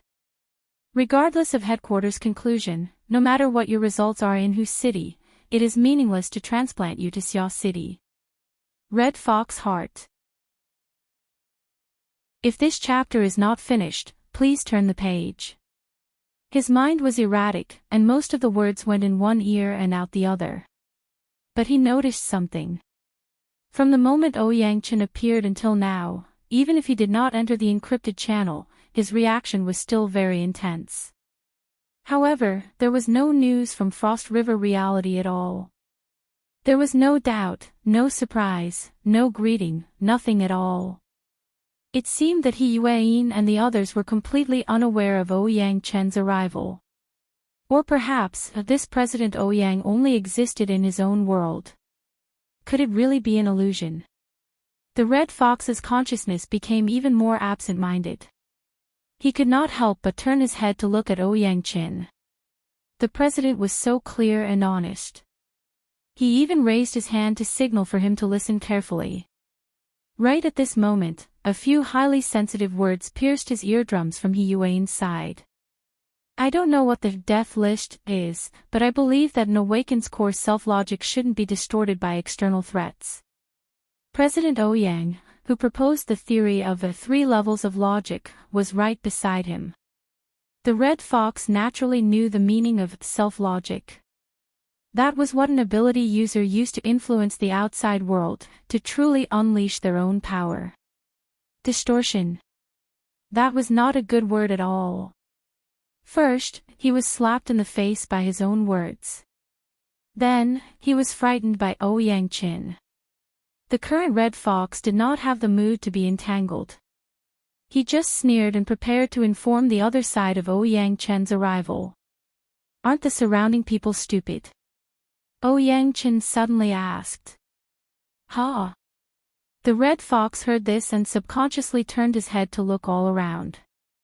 He observed the bustling stream of people coming and going, but he did not know how to answer. Ouyang Chen extended his right hand and gently swung his arm. It was as if he was tapping a beat. He drew a triangle in the air and suddenly changed the topic. The 3 first oblatums of the Order of Justice are standing in a triangle. The evolution field covers them and acts as a prelude to the curse. One of them is a secret-bound first oblatum and 2 clear-sworn first oblatums. Their strength is at most B+, C+, and C+. According to the evolution incantation theory, their actual range of control is a vast area with the center of the triangle as the center. The radius is 3 times the longest midline. Red Fox felt like an idiot. He could not keep up with Ouyang Chen's train of thought. If we convert the range, then this means that these 3 buildings, Frost River Reality, and the 2 neighboring blocks are all within the range of the curse. Everyone who is watching and those in the neighboring blocks are actually in danger of losing their lives. Yet, they are still here. Aren't they stupid? Ouyang Chen was very serious. This chapter is not finished. Please turn the page. The smile on his face was no longer there. Behind the retro glasses, his eyes were calm and clear. This was the usual appearance of the gentleman of the laboratory. Red Fox was more familiar with this, but he was also more nervous. He hesitated for a moment before answering, because they are completely ignorant of the danger. More or less, but it's not enough. Ouyang Chen extended his hand and pointed outwards. It was as if he was stirring the surface of the water. His finger streaked across the surging stream of people. Fine ripples spread out. Red Fox's eyes suddenly widened. At this moment, he finally discovered the strangeness of the surrounding crowd. No, it was the problem between him and Ouyang Chen. The 2 of them were clearly standing in the stream of people, but everyone was ignoring them. Even if everyone's attention was focused on the area around Frost River Reality, it was inevitable that they would bump into each other in the crowded stream of people. However, the current situation was that no one was making contact with the 2 of them. They passed by their sides, in the middle, and even passed through their bodies. The 2 of them seemed to have transformed into formless ghosts. Their bodies were in the real world, coexisting with the surrounding stream of people. Yet, there was an insurmountable distance between them. And on the other side of the encrypted channel, Red Fox clearly saw that the timer in the corner of the interface had actually stopped. This is true projection, spatial fault, whatever you want to call it. However, I'm more used to calling it the logic world. Ouyang Chen extended his hand and pointed at his temple. He added, it's a world that I interpret using my logic. Was this the power of an extraordinary? In the face of such an inconceivable method, Red Fox completely lost the courage to think. He could only bow his head and admit defeat. President, please give us a clear explanation. Ouyang Chen did not feel offended. Just like he did in the Society's high-level training class, he used the usual terminology to explain, it's because they know nothing about our logic and the logic of the inner world. The range of thought of ordinary people mostly stops at the limits of their field of vision. Therefore, they cannot see the danger. There are also some people who consider the range of a firearm, the range of an explosion, and other concepts. However, this is not enough. If they truly want to avoid trouble, they need to cross at least 2 street blocks. This is a danger that they cannot imagine. Ouyang Chen's explanation was undoubtedly the truth. Red Fox nodded. Who knew that Ouyang Chen would change the topic? It's not just them. Even you don't understand. In a sense, you are as stupid as them. No, you are even more stupid. Why? Chapter 224. Red Fox was like a poor student who had been questioned by a teacher. He was tongue-tied and did not know what to do. Ouyang Chen entered a strict teacher state. The cold and clear gaze behind the lenses caused Red Fox's taut nerves to tremble. At this time, the second question was raised. What is the logic of the inner world? Red Fox opened his mouth but did not say anything. Actually, he had already spoken the thoughts in his mind when he was reprimanding Luonan. What difference could there be? It was all about politics, reality, compromise. But it was quite difficult to say these words in front of Ouyang Chen. Ouyang Chen did not expect Red Fox to respond. He simply gave his answer. The logic of the inner world is determined by destructive power. The destructive power range of extraordinary power determines the boundaries of the inner world's logic. Red Fox was dumbfounded, but he had no way to refute. Compared to ordinary people, the number of ability users is very small. But our destructive power is very strong. We form associations, orders, and organizations. We project our organizations to various parts of the world, allowing our destructive power to cover the entire world. As long as we want to, we can directly affect the life and death of every person. Secular society has been warped by us in this way. In the end, this is a kind of bandit logic. President. Red Fox became a patient with a communication disorder. He did not know how to express his opinion at all. Ouyang Chen curled his lips. Let's change it to a nicer sounding term. We can call it the logic of the strong. This is because the most powerful destructive power is built upon the foundation of the self-logic of the strong. The reality of the situation is that there is no strong destructive power that can cover the entire world. In the end, there is a limit. Therefore, the inner world revolves around the strong, forming radiation circles of all sizes. The normal mode of interaction in the inner world is born from the collisions, compromises, and exchanges between the circles of the strong. In the logic of the inner world, the strong are the foundation. Other conflicts, compromises, and politics are just expressions. Then the question is, what is strong? Red Fox's brain finally began to spin when faced with the third question. At this time, Ouyang Chen pointed to the top floors of the 3 buildings. 3 first ablatums working together can completely collapse a skyscraper regardless of the cost. Are they strong? Red Fox answered cautiously. This chapter is not finished. Please turn the page. That depends on who you compare yourself to. Excellent. The Red Fox still remembered that this was the first time Ouyang Chen had acknowledged him since they met. However, what did the president acknowledge? Ouyang Chen adjusted the frame of his glasses, but his gaze was unprecedentedly cold. You finally know that strength is determined by comparison. I can add a few more sentences. Strength is achieved through resistance, through real achievements. So, where is your resistance? The Red Fox's heart twitched fiercely. He was stunned on the spot. Against whom? The scattered memories gathered together like a cluster of clouds. Red Fox vaguely remembered the time when he first came to Xiao City. Now that he thought about it, it was really strange. After suffering such a painful lesson, why would he continue to reside in this damned association? Yes, it was because of the association's resources and benefits. It was because he needed to train hard and improve quickly so that he could return to Hu City and settle his grudges. But day after day, year after year, how could he forget? When and for what reason did he forget? He seemed to have forgotten as well. Was it because his talent was limited and he could not make any progress? Was it because of the passage of time and the healing of the heartache? No. In the final analysis, it was just as Yuan said. His self-logic had been distorted by the logic he hated the most in the past. Wasn't the word collapsed the most habitual tone of that bunch of trash from headquarters? Distorted. Red Fox extended his hands.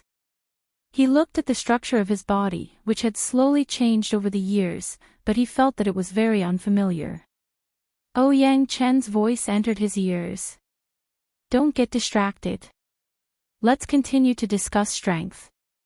Oh, I mean to discuss why you're stupid. The turmoil in Red Fox's mind was interrupted. His melancholy lessened slightly, but his thoughts became even more chaotic.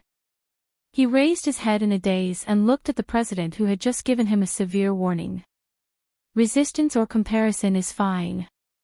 We need to give an example. Tell me. Who is the strongest here?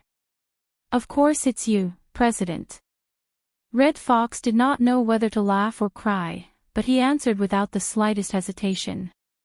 Ouyang Chen was currently the only officially registered extraordinary in the Xia City branch. He was a super powerful being who stood at the top of the pyramid of humanity. Even though the Order of Justice's secret bound first to blade him, and Wang was a powerful being who could make people pale at the mention of his name, he was far from being mentioned in the same breath as Ouyang Chen. Please turn the page if this chapter is not finished. If Ouyang Chen completely disregarded the various restraints between extraordinaries and hardened his heart to make a move, the three first oblatums of the secular side would either have to risk their lives to summon their holy relic or they would immediately kneel and beg Fairchild to switch sides and help them. Aside from these two options, there was no third way to resist. Ouyang Chen did not hold back. He nodded in approval. And then. Just talk about our side. The secretary, right? Red Fox's response was relatively quick. Ouyang Chen declined to comment. And then? Red Fox slowly pondered and answered, and then me, Ying, kitten, papercut, bamboo pole. I'm not familiar with Bai Xinyan.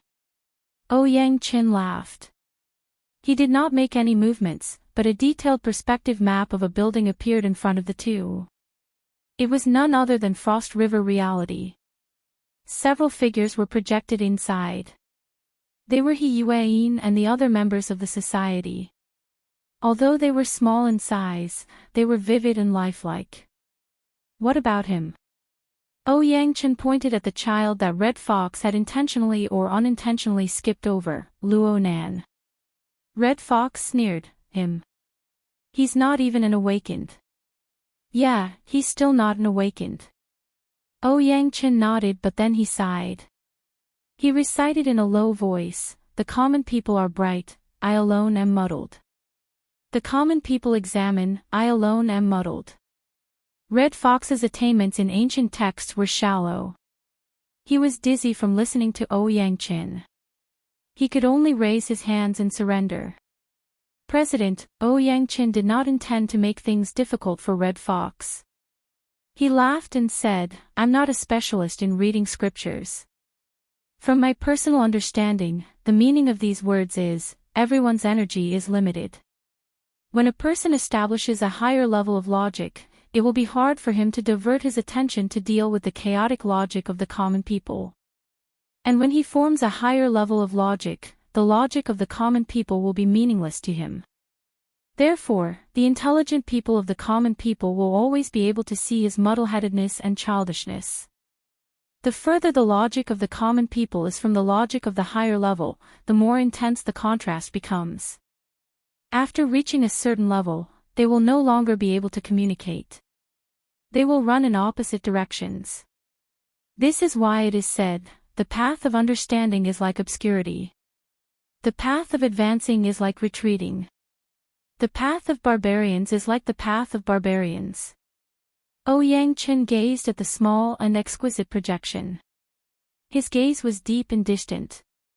A higher level, an even stronger confrontation. If we use the image of the common people to see and evaluate his actions, how would we know the hardships within? Besides, he is still a novice. Everything must be accumulated from the beginning.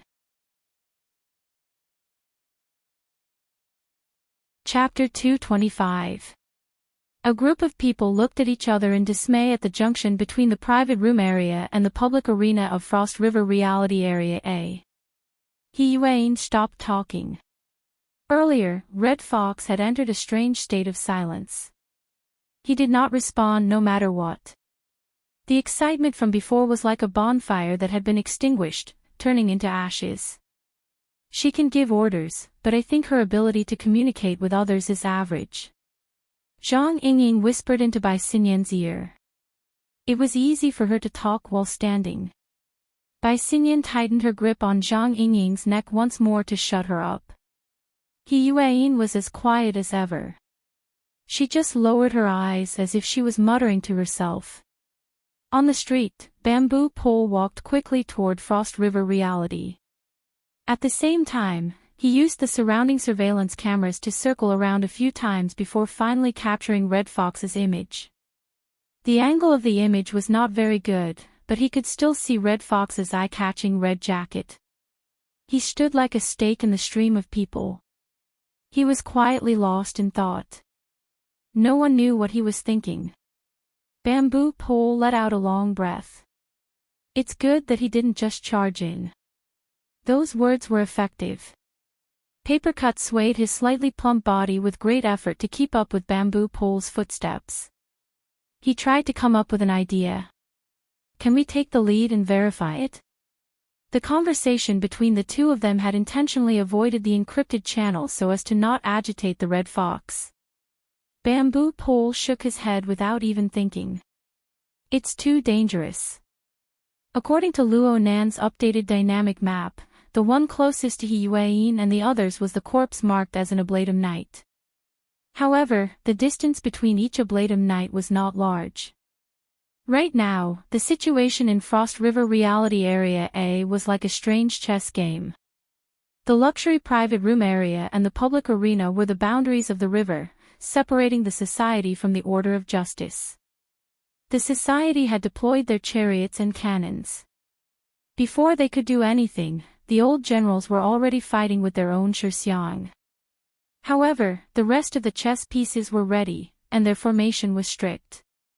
Normally, these chariots and cannons were prepared to devour their own old generals.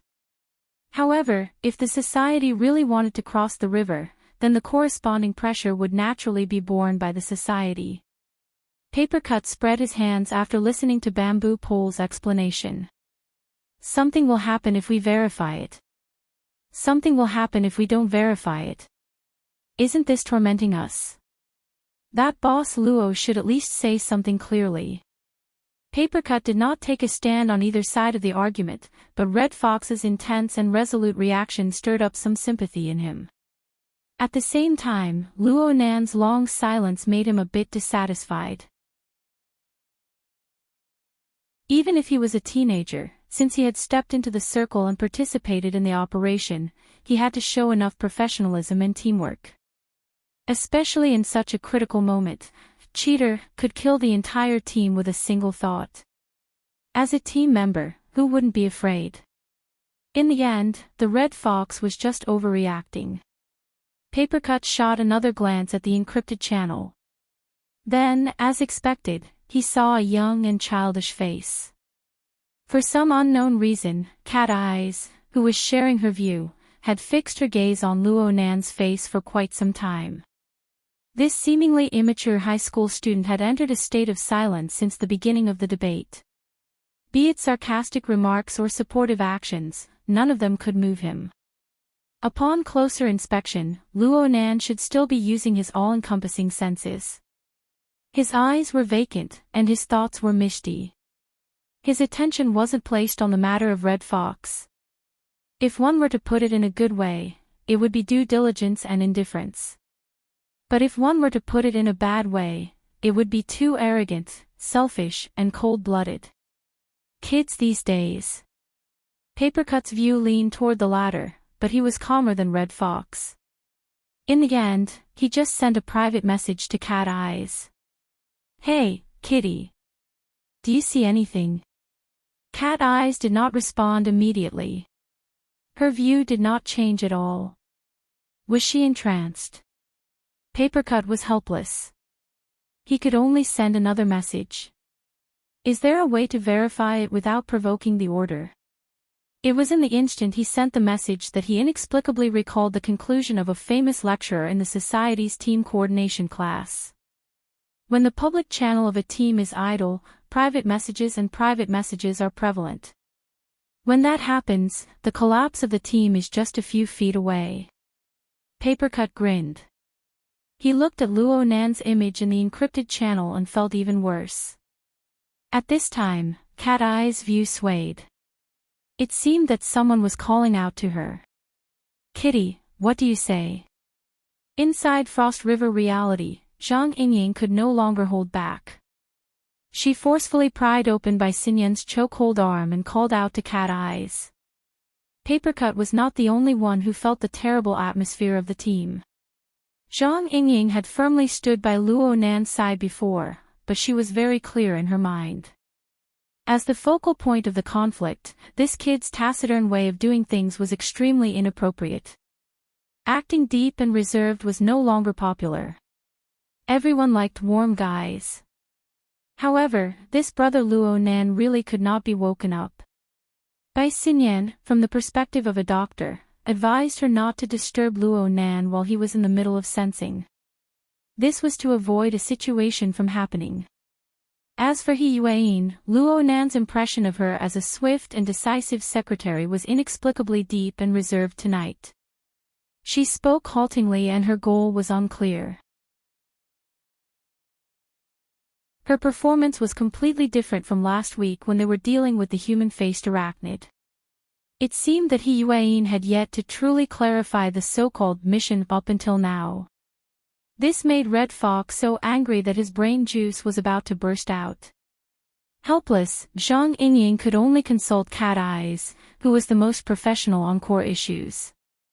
If Cat Eyes could understand Luo Nan's intentions, help explain a few words or provide a proof, then there would be a possibility of loosening this tight knot. Cat Eyes did not respond immediately after the call was sent out. Instead, 2 seconds passed before she suddenly turned her head. It was as if she had been startled awake. This gave Zhang Yingying a fright. "Are you all right?" "I'm fine." Cat Eyes extended her hand and straightened the flat-brimmed hat she wore crookedly. The shadow hanging down from the brim of the hat blocked half of her face. "What are you talking about?" Zhang Yingying looked at her suspiciously before saying, "I'm talking about the matter of verification. Red Fox is unforgiving and Luo Nan, this fellow, just can't get a fart out of it. Do you have a way to verify, something a bit more reliable?" On the other side, Papercut nodded to himself. He was thinking the same thing as Zhang Yingying. But then he saw that Cat Eyes did not respond. Instead, her line of sight shifted back to Luo Nan's face. She moved away slightly before returning back.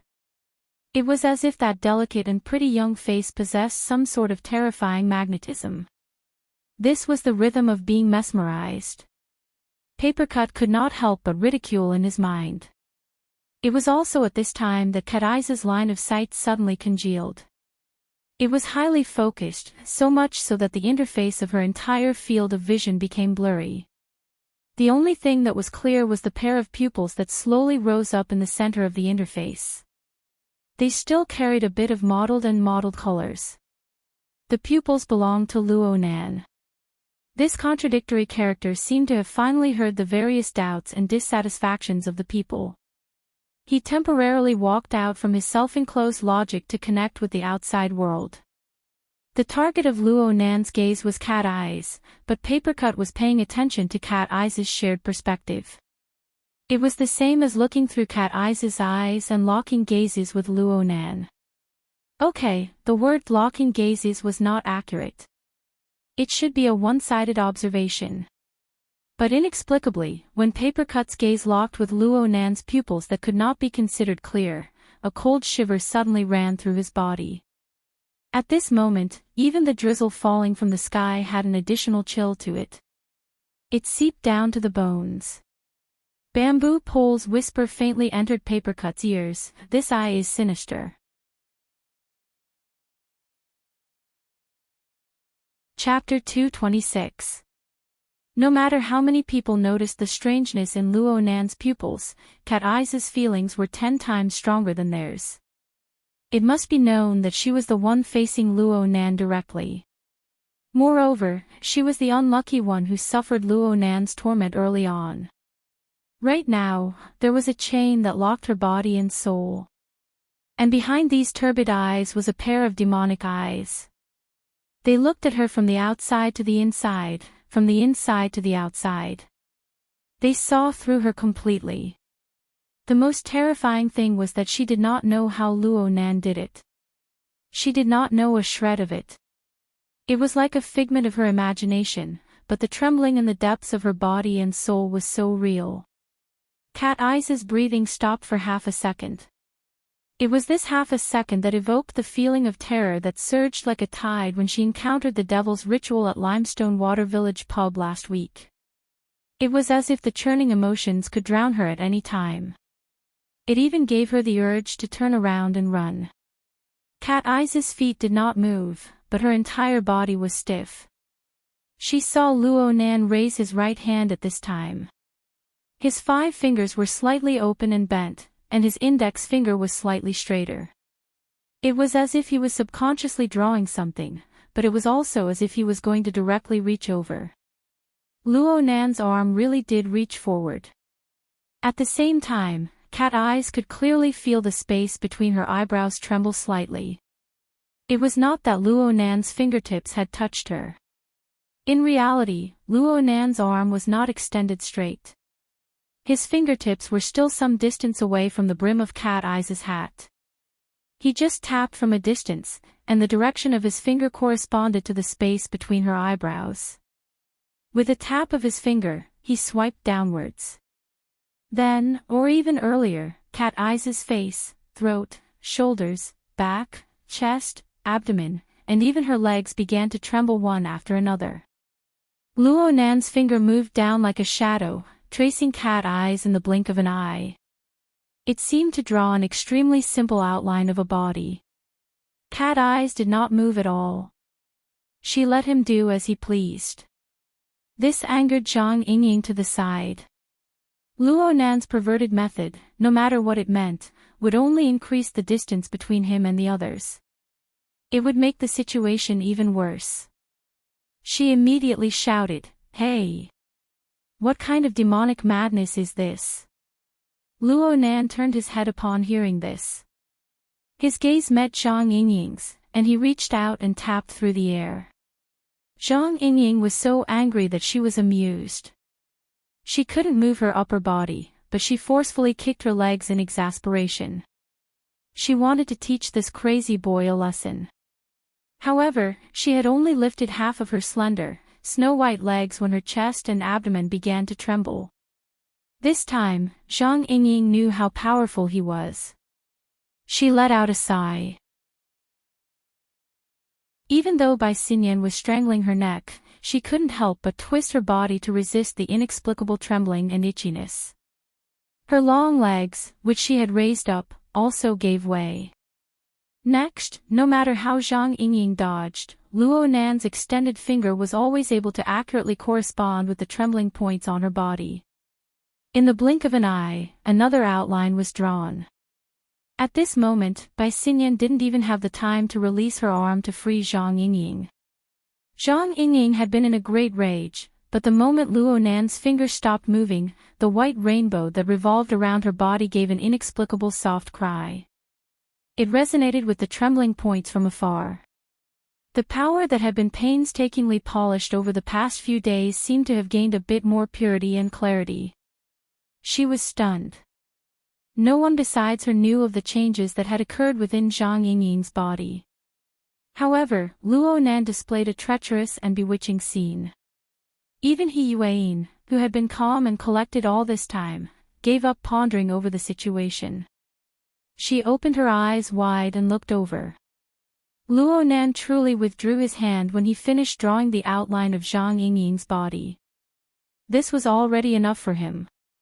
Luo Nan narrowed his eyes at this moment. He didn't need to use his naked eyes for his mental senses to light up with resplendent starlight. What should have been the cat's eye's position was not the cat's eye.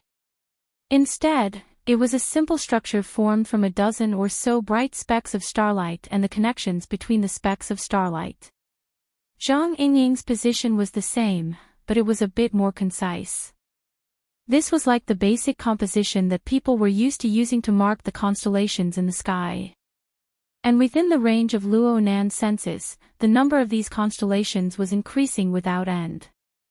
The blessing of Fairchild's shield of truth was temporary, but in the end, it allowed Luo Nan to understand what he could do with his current soul strength with the support of a tough and resilient body.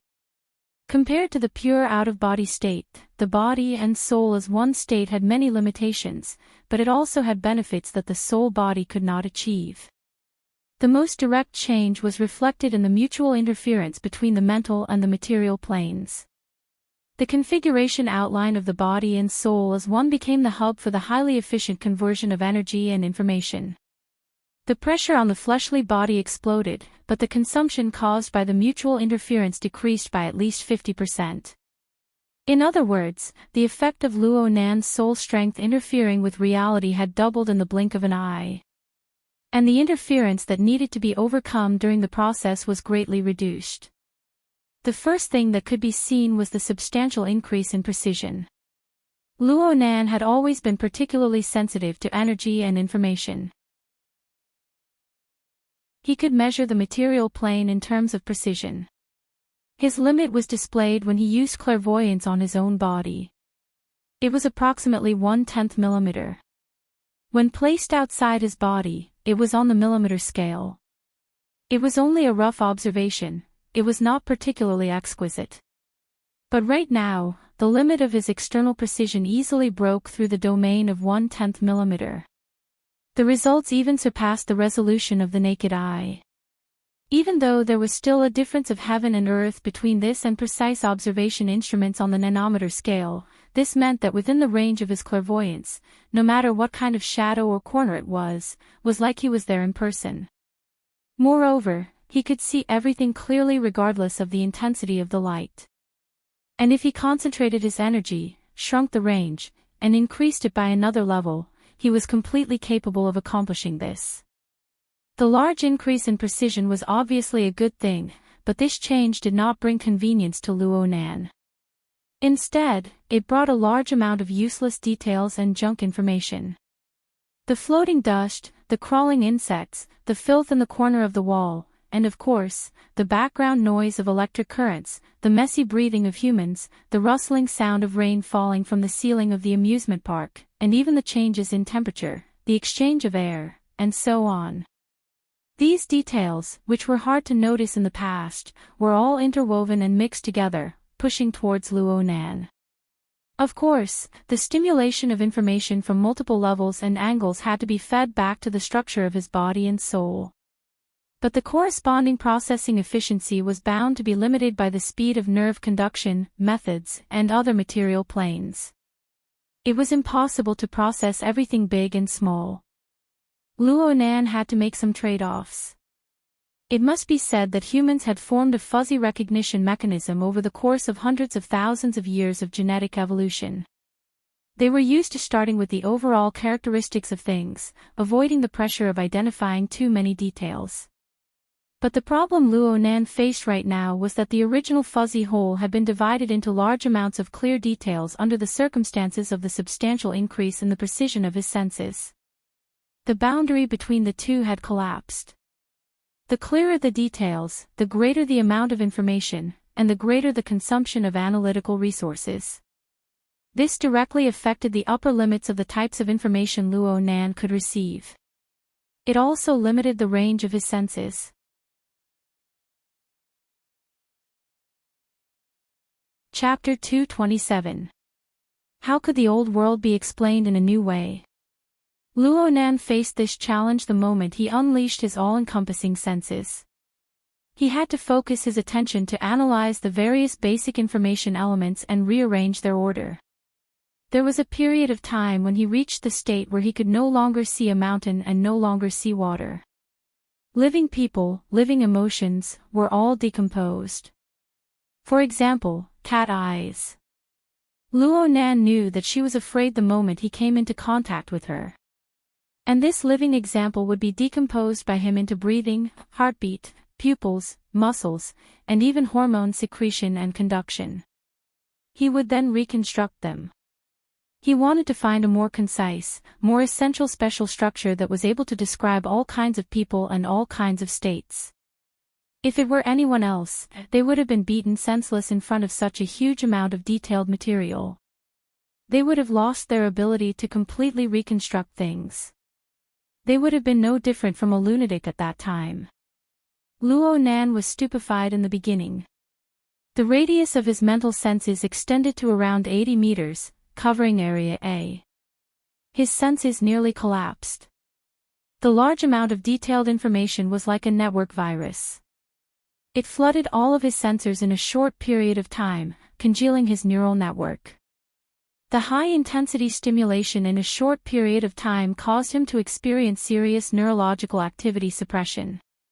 His cognitive abilities greatly deteriorated, and his IQ dropped by a level. Fortunately, Luo Nan had the support of the Shield of Truth. His nervous system and even his entire fleshly body had a substantial increase in endurance and recovery.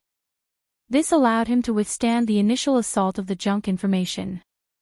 Then Luo Nan made a crucial choice. He temporarily gave up on everything on the purely material plane. He only paid attention to the mutual interference between the mental and material planes. In other words, the domain of life. This was probably around the time when Red Fox was yelling at He Yuan to wipe his face and butt. Back then, Luo Nan just wanted to fight for his honor. He wanted to use the most outstanding results to complete He Yuan's mission and shut up Red Fox's stinky mouth. According to the requirements of the mission, the most crucial thing was to find the hidden Oblatum Knights of the Order of Justice. Luo Nan's choice was forced by the situation. But it was precisely because of this that he unexpectedly broke through his blocked train of thought. The number of constellations increased endlessly. Cat Eyes and Zhang Yingying weren't the only ones. Everyone in the surroundings, including He Yuan, Bai Xinyan, Shuelei, Xue Weiluan, and the Special Forces, were all transforming in this direction under the clairvoyance of Luo Nan's mental senses. However, compared to Cat Eyes and Zhang Yingying's constellations that were close to abstract symbols, the others' reflections were more like sketches of portraits that were quickly copied. The lines were scattered, covering up the stars. They were faintly discernible and had a somewhat hard-to-determine meaning. Luo Nan called them life sketches. This was his new interpretation of the old world. The real world was still an object that could be ignored. Luo Nan was in the middle of comprehending and combing through the marvels of the life sketches when someone grabbed him by the collar. "Kid, you're acting like a hoodlum. What the hell are you doing?" The only one who could do that was Zhang Yingying. She finally broke free from Bai Xinyan's control and rushed forward to retaliate. She turned her face and asked Cat Eyes, "Kitty, are you all right?" Cat Eyes did not speak. She just lowered her eyes. The shadow of her flat-brimmed hat covered half her face. She did not look happy no matter how one looked at it. "Hey, are you guys done yet?" Papercut finally could not hold back from speaking in the encrypted channel. "This isn't the time to be flirting, right?" The words were directed at Zhang Yingying, but halfway through his words, Papercut inexplicably recalled Luo Nan's pair of motley eyes. He shuddered. He instinctively felt that he should not overlook this fellow with those evil eyes. His thoughts spun and he simply said, "Boss Luo, I don't have any other requests. Can you give me a clear explanation? Even if you don't want to prove it, a reason is fine." Papercut and Bamboo Pole had already arrived at the outskirts of Frost River reality. They had locked onto Red Fox's position. He said this because he wanted to use the conversation in the encrypted channel to distract Red Fox's attention. Papercut did not even hope that Luo Nan would reply. As long as Red Fox could see Luo Nan's eyes, he would be stunned. "Hey, cat eyes, what the hell are you looking at the floor for?" Just as he was quietly closing in, feeling the pressure like a mountain, a buzzing sound suddenly brushed past his head. He raised his head and saw a miniature flying shuttle that was only half the length of an arm. It streaked through the curtain of rain in the night sky and plunged into the hall of Frost River reality. Deep space gray paint job. Military? Or is it the Aerospace Army? Papercut saw the origin of the flying shuttle and felt it was a bit strange. However, he did not have the time to think too much about it. Suddenly, a brand new image popped up in the encrypted channel. It was a real-time surveillance video. It was shot from a high vantage point in the inner region of Frost River reality. It looked a bit shaky. Papercut immediately thought that this was the masterpiece of the flying shuttle from the military. The image of the military flying shuttle entered the encrypted channel of the society. What was going on? Before he could figure it out, the image split up and connected to the surveillance results of Frost River reality itself. The flying shuttle was taken into the frame. From this angle, one could see the eye-catching military logo on the side of the shuttle. The flying shuttle passed through several surveillance cameras in a row. It flew nimbly within Frost River reality. The built-in camera circled the most critical area, Area A. Then, the camera zoomed in and narrowed its range. Soon, it locked onto the true target. Right in the center of the camera was the fat corpse that Luo Nan called the Ablatum Knight. At the same time, the main image split up once more. There was an additional surveillance camera that illuminated the fat corpse from a different angle. What's the meaning of this? She's playing for real. Papercut and Bamboo Pole's exclamations were completely different. Papercut was stunned. He turned his head and saw Bamboo Pole give him a signal. Bamboo Pole extended 3 fingers. Right now, the two of them were only 5 meters away from Red Fox. Red Fox seemed to be in a daze. He was completely unaware of what was happening. Papercut dispelled his distracting thoughts. He did not care about the progress of the video in the encrypted channel. Under Bamboo Pole's command, he counted to 3 and suddenly pounced forward. He reached out and grabbed Red Fox's left shoulder. At the same time, Bamboo Pole grabbed Red Fox's right shoulder. The two of them exerted force at the same time. They had to prevent Red Fox from breaking free. However, the two of them were curious after they made contact. Where did that feeling of being solid and empty come from? In any case, they had Red Fox under control. Red Fox was clearly a bit stunned, but he did not struggle. Papercut was quite baffled. Could it be that Red Fox had figured it out? Or he had a feeling in his heart. His attention returned to the encrypted channel. He saw the gunmen of the Order finally discover the troublesome intruder that was the military flying shuttle. They immediately raised their guns and fired. The military flying shuttle made evasive maneuvers. However, several gunmen with a high level of tacit understanding fired in a crisscrossed manner.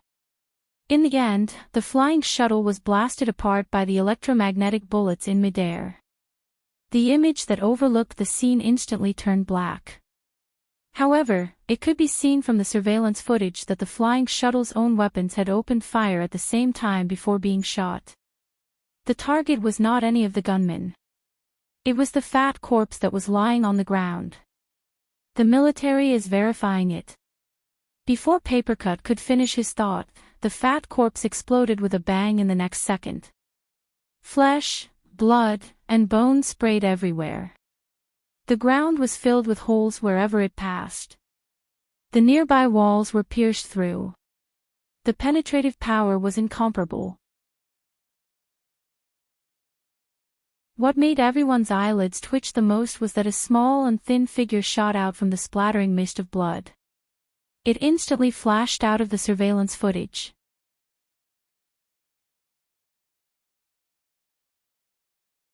Chapter 228. What the hell? Papercut's exclamation was absolutely the thoughts of most people in the encrypted channel. Although the skinny figure was fast, there was not a single person in the encrypted channel who did not have sharp eyes and ears. They could clearly see the flickering changes of the figure. The skinny figure had clearly leaped out from the exploded corpse. The monitoring screen switched quickly. It switched continuously, but it only captured a fleeting afterimage. This situation persisted for around 3 to 5 seconds before the screen turned black once more.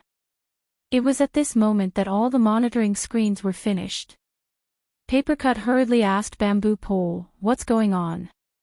Bamboo Pole was helpless. "Don't ask me. Someone just used official channels to take away the highest level of authority in the monitoring system. Then, the order of justice probably carried out physical destruction. Now I can retreat." Most people ignored this clumsy joke. Their minds were still flashing with the earlier scene. The figure that leaped out from the disintegrated corpse. There was no doubt that the argument just now had a result. But the encrypted channel was extremely silent. Whether it was Luo Nan or poisonous snake Zhang Yingying, neither of them spoke. Clearly, they were taking Red Fox's emotions into consideration. Of course, this was good, but Papercut and Bamboo Pole glanced at each other. They secretly tightened their grip at the same time to prevent Red Fox from thinking things through and doing something irrational. "The police are here," Red Fox said coldly. The three of them were too eye-catching right now. They poked into the stream of people, holding their shoulders and arms. They looked like plainclothes thieves. A police officer controlling the order of the scene discovered this situation. He immediately approached with his gun pointed. Papercut would not dare to let go even if the Emperor of Heaven came, let alone the police. He did not know how to persuade Red Fox. Bamboo Pole used a method of provocation to speak. "A man is a man. If you agree to a bet, you must accept your loss. Do as you please." Red Fox was surprisingly straightforward. Papercut and Bamboo Pole looked at each other when they heard this.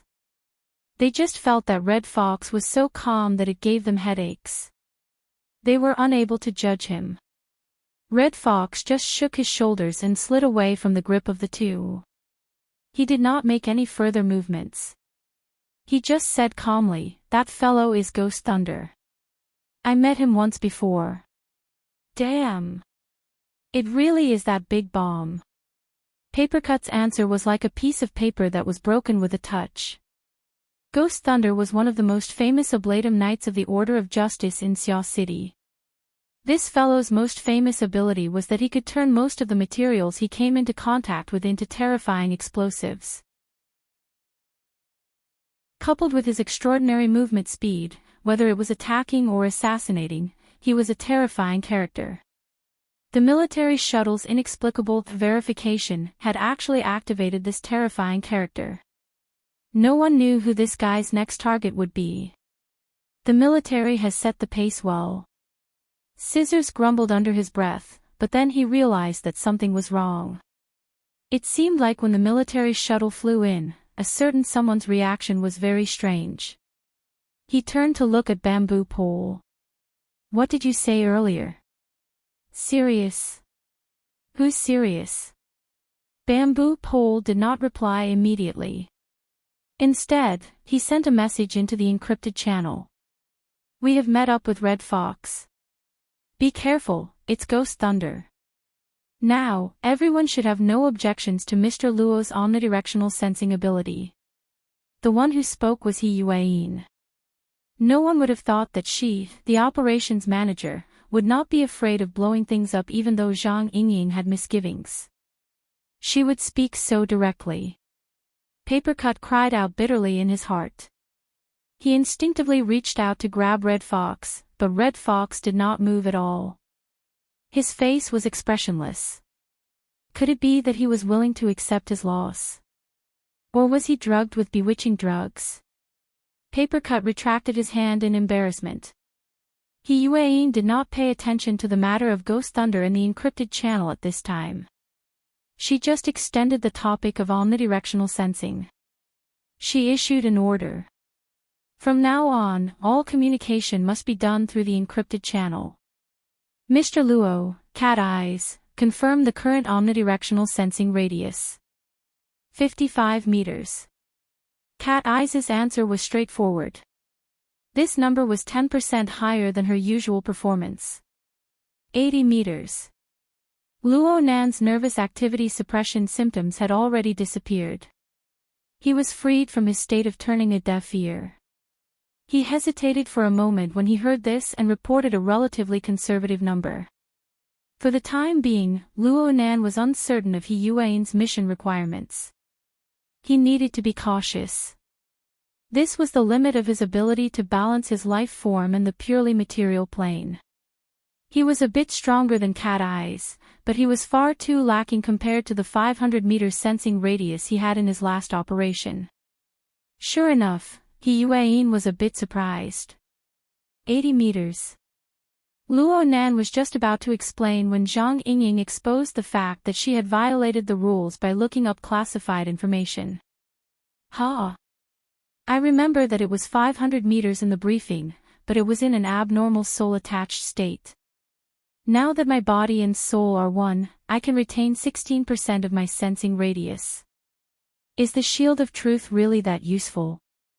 Luo Nan blinked. Was this number acceptable? He could not help but ask, what's the standard for 16%? Newbie. Zhang Yingying curled her lips in disgust, but she still explained, due to the limitations of the material plane, the normal sensing range of a mentally enhanced person in the state of body and soul as one has a huge gap when compared to the soul-attached, out-of-body state, and other mental forms. Normally, a person who can reach 8% to 10% is considered qualified. On the other hand, for someone like Kat, who specializes in perception, when she becomes an architect, she can casually go out-of-body state. It is possible for her sensing range to explosively increase by 10 or 20 times. At that time, you won't be considered much. Cat Eyes did not respond to Zhang Yingying's praise. Luo Nan slowly nodded his head. He had a general understanding of his level and position. Zhang Yingying was right. The enhancement of the Shield of Truth played a crucial role in supporting his current sensing range. His sensing radius of 80 meters was achieved by relying on his strong physical body's endurance. However, Zhang Yingying had used the wrong data. Luo Nan's retention ratio wasn't 16%. It was 10%, or even lower. Last time, Luo Nan's soul was in an out-of-body state. Thanks to the Wraith Sign's 2 consecutive sacrificial activities, Luo Nan's mental senses had reached a radius of 800 meters. Yesterday, the Wraith Sign had successfully hunted, causing his soul power to rise once again. Perhaps the upper limit of his sensing range would increase a little, but he didn't dare to try it anymore. The current range of Luo Nan's natural senses was only around 10 meters. The upper limit of his senses was 800 meters, and only 1.2% of his senses were retained. This was 6 to 7 times lower than the lower limit. It was simply too horrible to look at. It was clear to see just how far the imbalance between his body and soul had reached. The increase in physical strength was not something that could be done in a day. It could not be rushed. However, Luo Nan had reason to believe that even if the effects of the Shield of Truth disappeared in the future, his retention ratio would no longer hover at the level of 1%. Instead, it would increase by a considerable amount. As for how much it would increase, that would depend on his life sketch. It would depend on whether or not it was a reasonable and self-consistent new explanation of the old world. Right now, it looked like this was indeed a feasible direction. Draw a sketch. Refine a configuration. Use the most basic of points and lines to depict a rough and distinct life sketch. When the life sketch was simplified to its pinnacle, just like cat eyes and Zhang Yingying, every living being was depicted with concise points and lines. They were like groups of constellations on an ancient star atlas. They were shaken to various parts of the deep void, and with Luonan as the center, they revolved and cruised. And this star atlas was endlessly expanding deeper and wider. The current range had already expanded to over 100 meters, completely covering Area A of Frost River reality.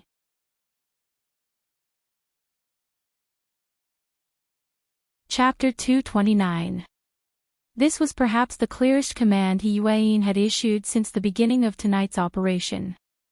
She even used the form of text to post the instructions in the encrypted channel.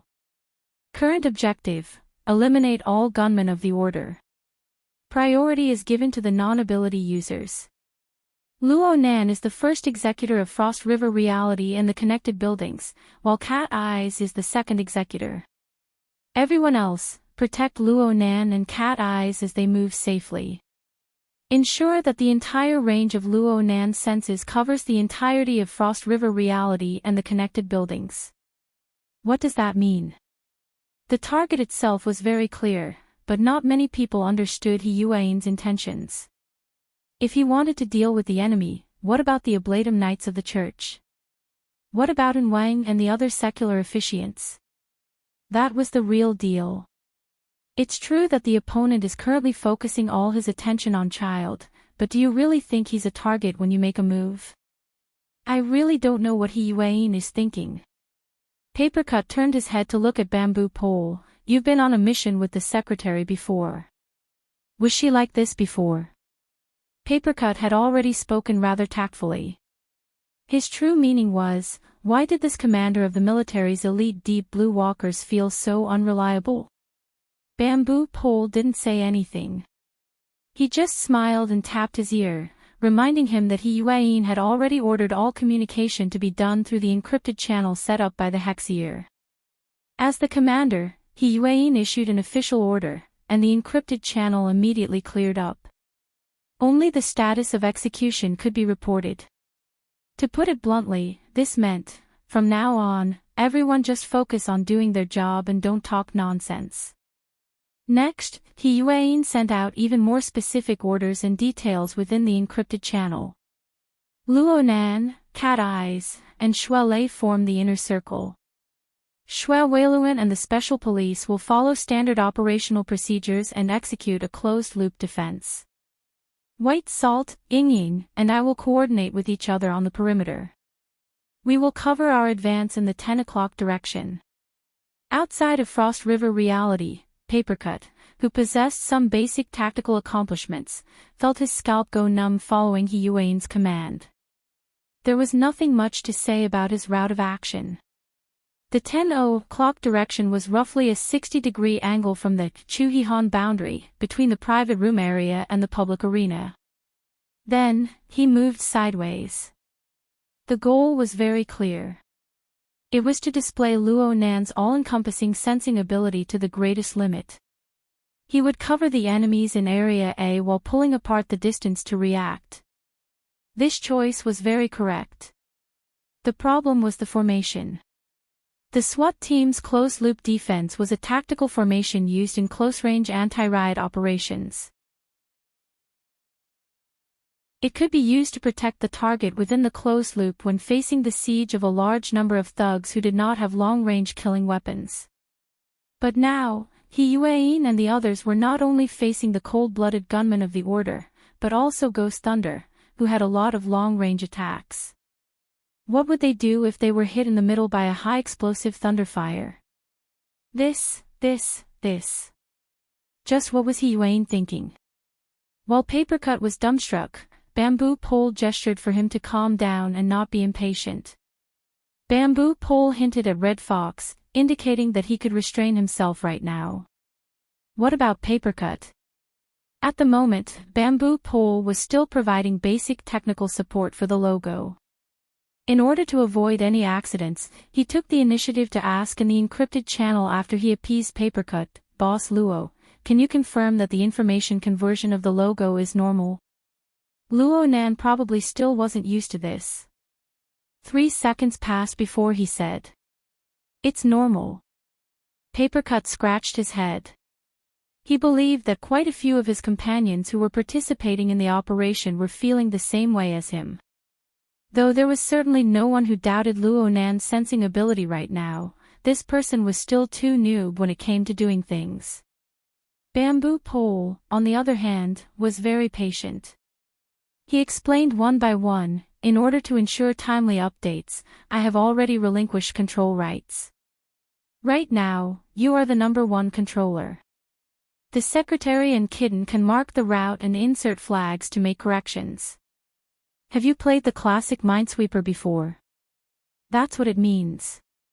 Right now, you can use telekinesis mode to reset the logo into the encrypted channel." "Oh, okay." Another 2 seconds passed, and the logo in the encrypted channel was finally reset.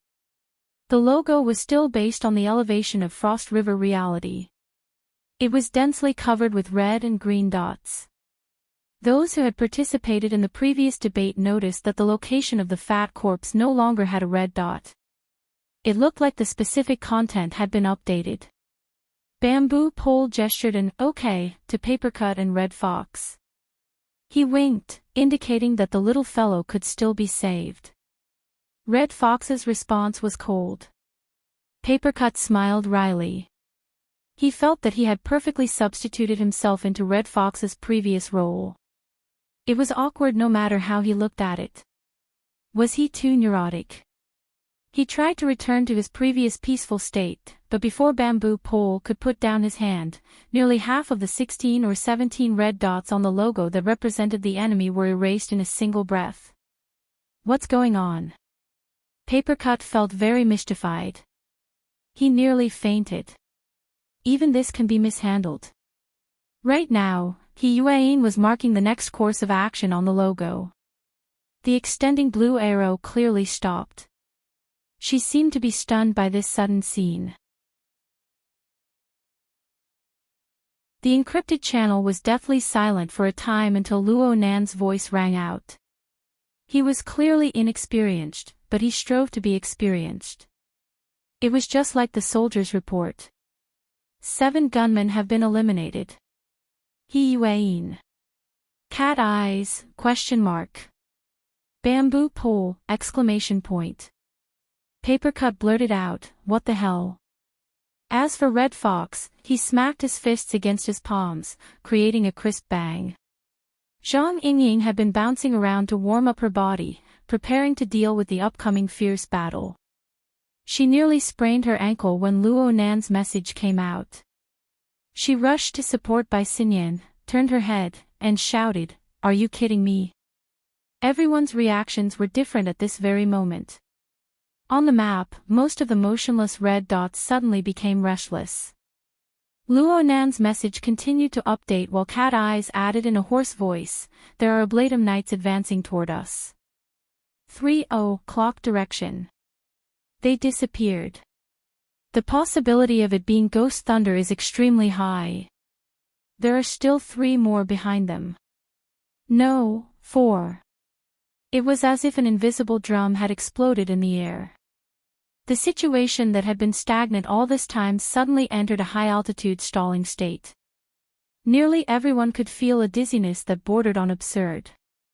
He Yuan displayed her top-notch mental qualities at this moment. She did not waste words and gave another order, 10 clock direction. Yingying, hold down the pace. White Salt and I will protect the right flank. Move. The instant her words fell, everyone's vision suddenly darkened. The spectators outside of Frost River reality cried out in alarm at the same time. At this moment, the focus of everyone's gazes, the triangular spaceship's power supply was cut off. The spaceship instantly darkened, and the interior of the spaceship was pitch black in comparison to the spotlights outside. Only a second or two passed before the cries of alarm scattered. This was because the darkness did not just cover Frost River reality. It spread to the 3 connected buildings at an inconceivable speed.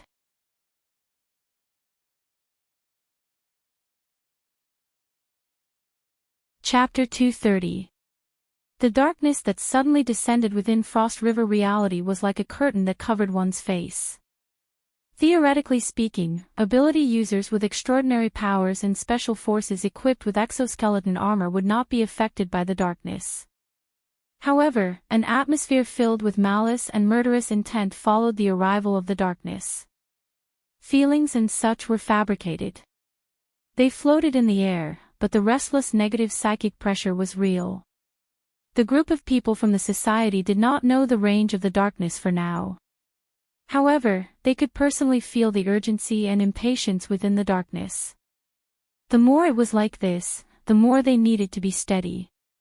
Under He Yuan's deployment, Luo Nan was surrounded by the special forces armed with guns and shields. He advanced sideways, but his speed was not fast. Maintaining the formation was his #1 priority. Ghost Thunder and the other Ablatum Knights advanced with all their might. The distance between the 2 sides rapidly closed. Every Ablatum Knight was equivalent to a C+ rank awakened. They were infinitely close to the architect level. Overall, they followed the consistent logic of the order and cultivated strictly. The power they possessed was more focused, direct, and tyrannical than ability users with outstanding personalities. Moreover, there was a natural tacit understanding between them. When the 4 Ablatum Knights turned their attention to the Society's team at the same time, their malice intertwined with each other and blended with the darkness. It was like an incorporeal and brutal evil beast that roared soundlessly. At this moment, the format pyramid on the bodies of Xue Weiluan, his father, and the special forces shook at the same time. They were like candlelight in the wind, nearly extinguished. All of the attacks followed the flow of energy and information. Several firecrackers exploded on Luo Nan's mental plane. The attacks on the mental plane disturbed the structure of his body and soul. Luo Nan's feet were a bit messed up. Then Cat Eyes and Xue grabbed his arms one after the other. They supported him as he moved. Cat Eyes did not say a word. Xue whispered, "Nanster, are you okay?" Luo Nan shook his head. The enemy's response was very decisive. They immediately changed directions and advanced. They coordinated with the power outage and used the darkness to launch a powerful attack. It was filled with the feeling of planning. The faintly discernible feeling of discomfort that had been present ever since he left the luxurious room appeared once more. But this time, the feeling of indescribable inexplicable had lessened. The constellations circling within his mental senses were clearly revealing something. Luo Nan used a brand new perspective to analyze this dark and subtle hidden information. The most fundamental purpose of drawing the life sketches was to come up with a new explanation of the world in a dimension that was most suitable for him. He wanted to establish an axis and establish rules. Because of this, when Luo Nan drew these life sketches and pieced them together to form a marvelous starry sky, large amounts of chaotic information no longer rushed at him like a swarm of bees. Instead, they revolved around each constellation, interacting with each other. Only after a buffering and combing process was Luo Nan able to selectively extract the information. Such a model was also very crude. Compared to the feedback he received when his soul left his body in an out-of-body state, it was even more inferior. Many meaningful details would certainly be left out, and there would be a lot of redundancy at the same time. But in the end, it was an effective method of explanation, and it was most suited to Luo Nan's reality. It didn't matter what sort of secret methods the other party used. As long as they were effective against Luo Nan would be able to sense them. Naturally, there would be a new explanation for them on this star atlas. They would be incorporated into Luo Nan's rules, making it convenient for him to finally trace the source and lock onto the target. Originally, the information was very vague, but as the four Ablatum Knights advanced like a hurricane, Luo Nan's mind was filled with warning bells, and he was able to see things more clearly. In his eyes, the darkness was the background of the profound void. Dozens of constellations and hundreds of thousands of stars were circling back and forth. Now, they were rapidly approaching and clashing with each other, bringing an unprecedented brilliance to the star map that had been relatively still.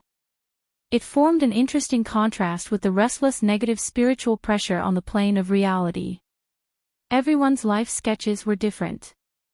They appeared in the form of constellations. Some were simple, some were complex, some were clear, and some were blurry. Zhang Yingying and Cat Eyes were simple and clear. He already had a relatively deep understanding of them in the past.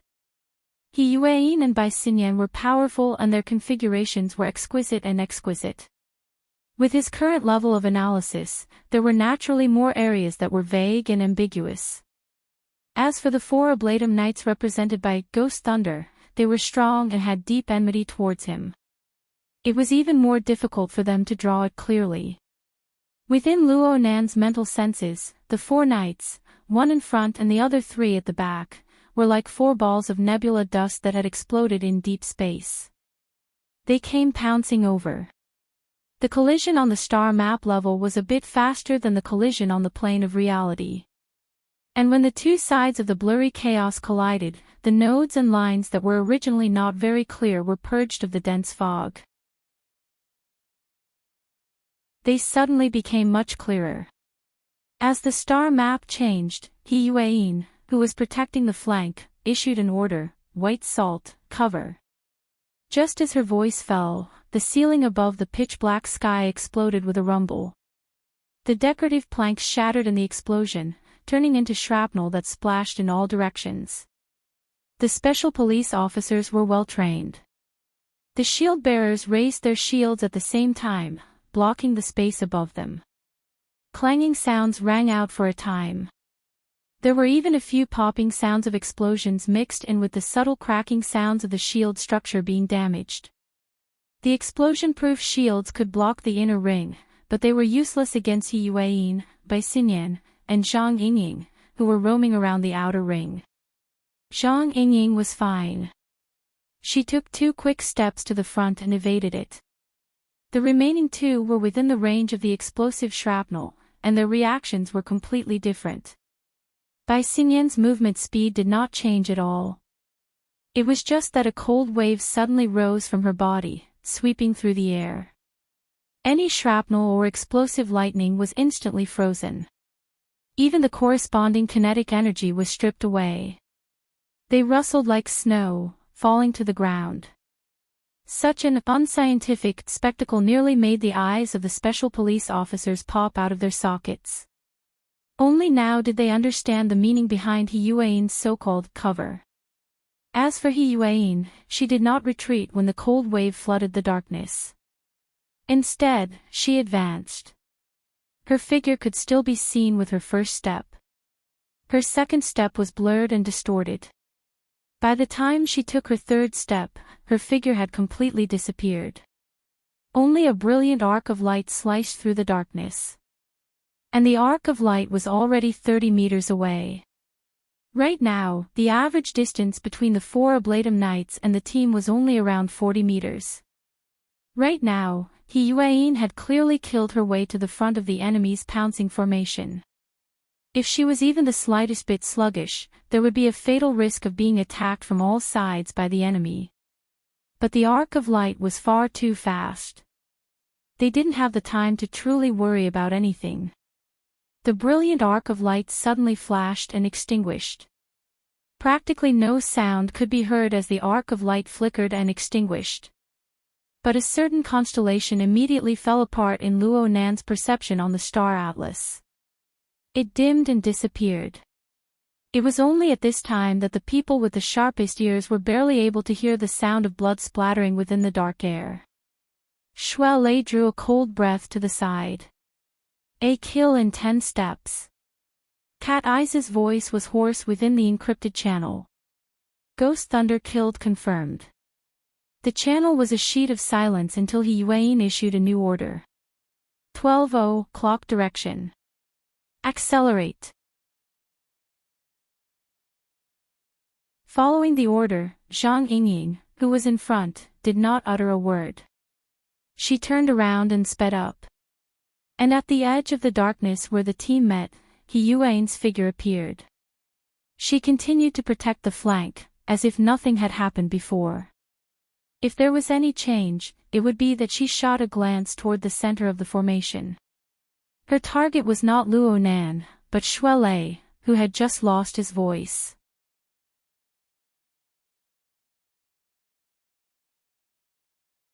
Chapter 231. Luo Nan paid no attention to the minute changes around him. His entire mind was focused on the changes in the star atlas. The instant He Yuan killed Ghost Thunder with a single slash, she also cut open the layer of hazy nebula dust surrounding Ghost Thunder.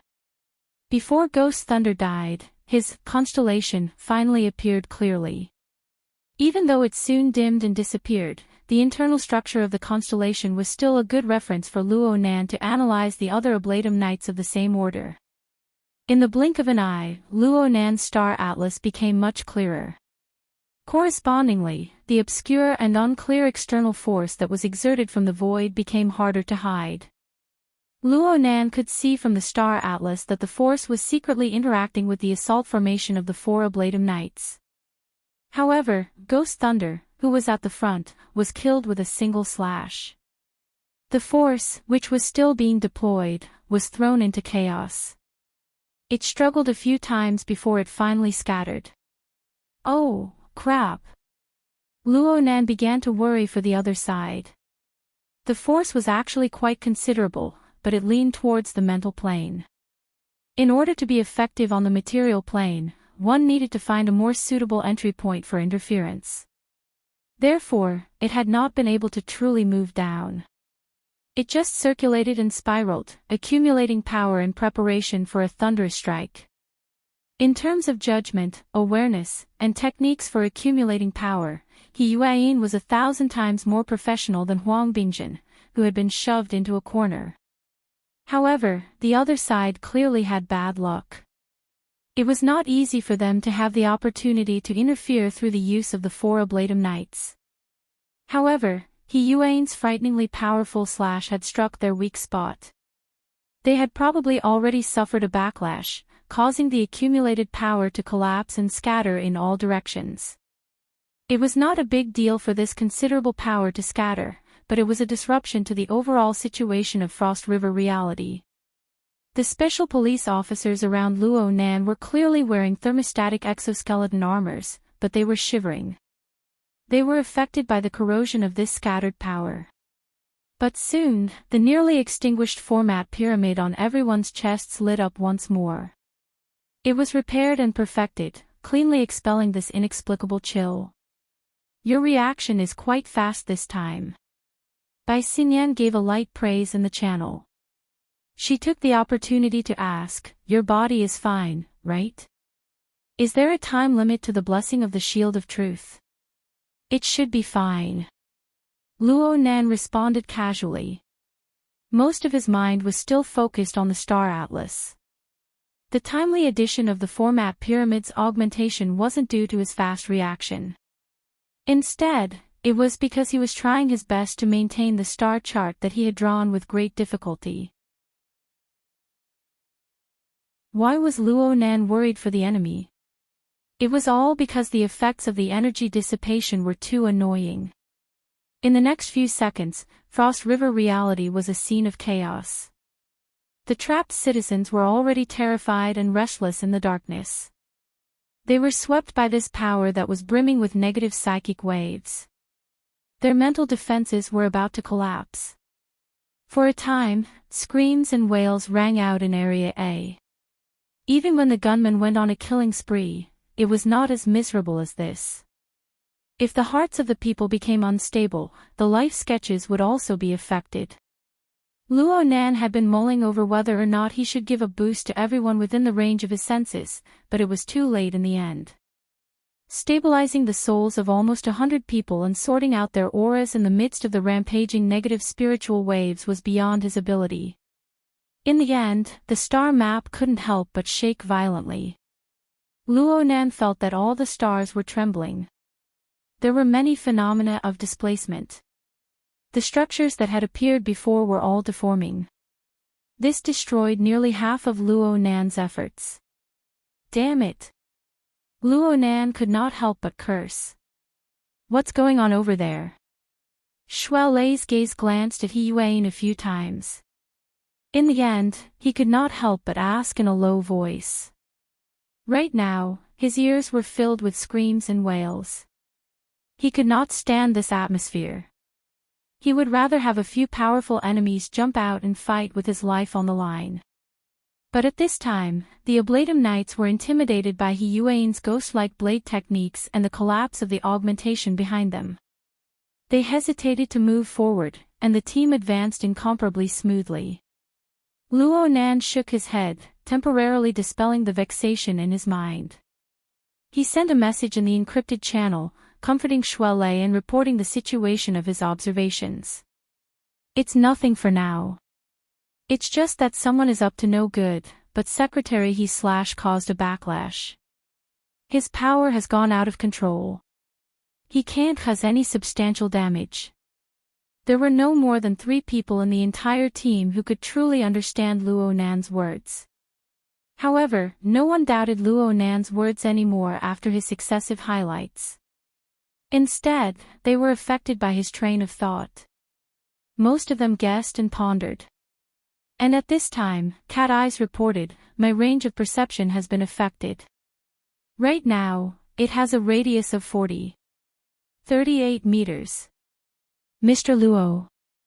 He Yuan immediately looked for Luo Nan to confirm. Luo Nan did a rough scan. Though the star atlas had yet to dissipate, the range of his perception was not greatly affected. The positions of every Oblatum Knight were within his grasp. He immediately said, my side is fine. Zhang Yingying jumped out, how much is fine? 80 meters. The number Luo Nan reported was the same as before. In fact, the radius of his perception on the life plane had already broken through 120 meters. And it was still expanding at a pace that was neither too fast nor too slow. Oh, hold on. Did I make a mistake? Luo Nan's train of thought suddenly deviated while Zhang Yingying was still sighing with emotion. How strange. The more I look at you, the more I feel that your all-encompassing perception is abnormal. Why are you always able to see things that others can't? Is it because of the psychic's abilities mixed in? The level is very high. The perspective is different.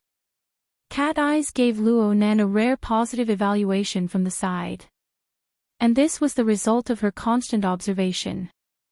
The direction of application is different. Bai Xinyan joined in the discussion. Kat's long-range perception is closely coordinated with her body technique.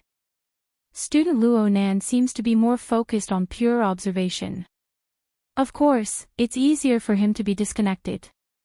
Yes, the direction is different. Luo Nan suddenly responded.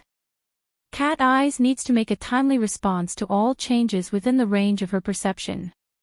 Every detail needs to be clear. And I don't need to consider other problems. I just need to make a choice between precision, range, and level according to the observation requirements. It's fine. There was no way to continue this discussion. Zhang Yingying looked up at the sky and rolled her eyes. This is the strangest thing. So it turns out that your family's mental senses can be adjusted at will. You make it so that the tens of thousands of ability users who have cultivated painstakingly, pondered carefully, and finally found the most suitable soul frequency with great difficulty. Just like this, the millions upon millions of ability users who have fixed the direction of mental enhancement, how do they feel? The discussion in the encrypted channel came to a screeching halt. Luo Nan didn't know that he had instantly ended a topic. Right now his heart was filled with relief and joy. Sure enough, communication was the best way to solve problems. If it weren't for this, he would still be madly sprinting in the wrong direction. It's too thin. It's too narrow. When he drew his life sketch, there was a problem with the direction of his focus. Just like when drawing, the most taboo was to dig into the details and highlight the parts. Right now, he was unable to project his limited mind into those inexhaustible, deep layers of configurations. Look. Even though the star atlas was chaotic and endlessly turbulent, not a single one of the Ablatum knights or the trapped civilians could escape his clairvoyance. In the end, that obscure and unknown power was locked onto by his observation. This wasn't because he had dug into the sketches in great detail. Instead, it was because he had grasped the overall composition of the area of perception. He could observe its general outline and know its direction. It was enough. He didn't dig into the details. He looked at the overall situation. He was able to observe the entire domain of interference between the mental and material planes. He was able to observe the entire plane of life.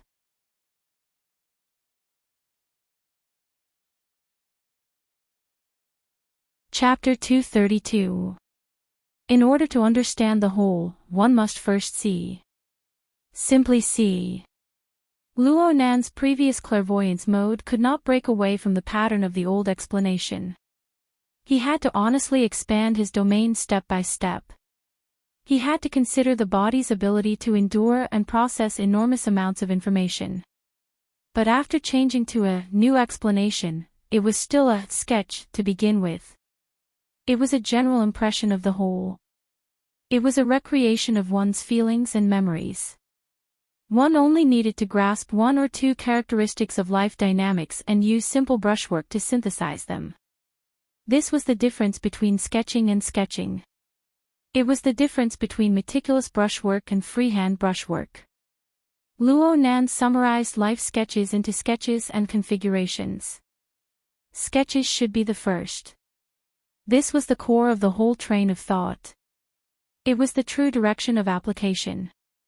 Before the composition of the whole was confirmed, no matter how real the details were, they could be distorted and absurd when viewed as a whole. Just like the chaotic star atlas outside his body right now. The whole. The whole. Luo Nan emphasized to himself in a hypnotic manner. He closed his eyes, opened them, and then closed them again. Through this method, he forgot all of his old-fashioned modes of observation. He let his thoughts and consciousness expand outwards, to higher heights, to further places, and to wider places. At this moment, the range of his clairvoyance was like a contracting and expanding heart. It was like the rising and falling tide. Contracting, expanding, rising, falling. The frequency of the conversion grew faster and faster. The range of conversion grew larger and larger. Suddenly, some indescribable limit was broken. It was like a great river bursting its banks, overflowing in all directions. It was like an iron mold shattering. There was no longer any fixed pattern.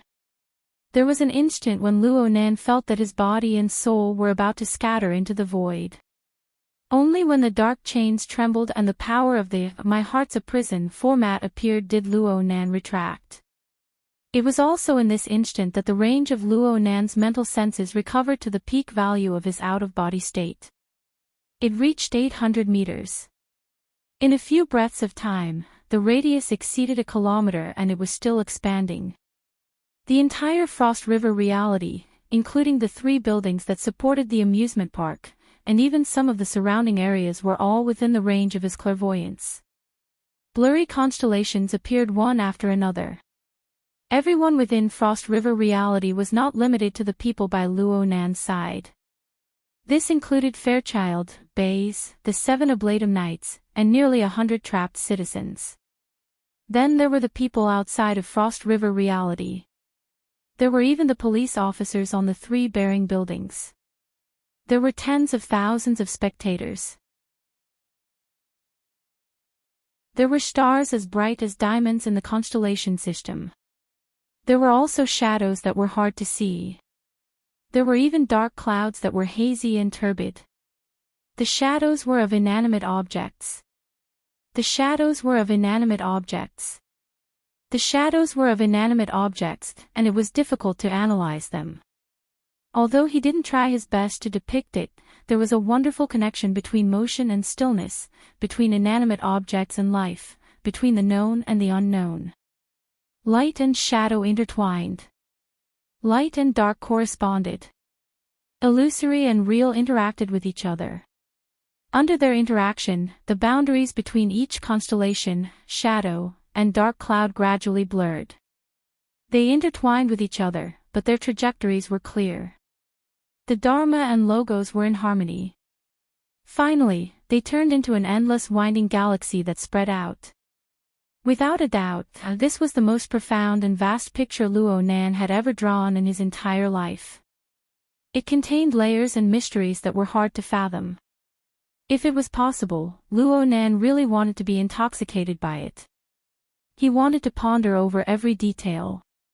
But today, he would no longer sink into it.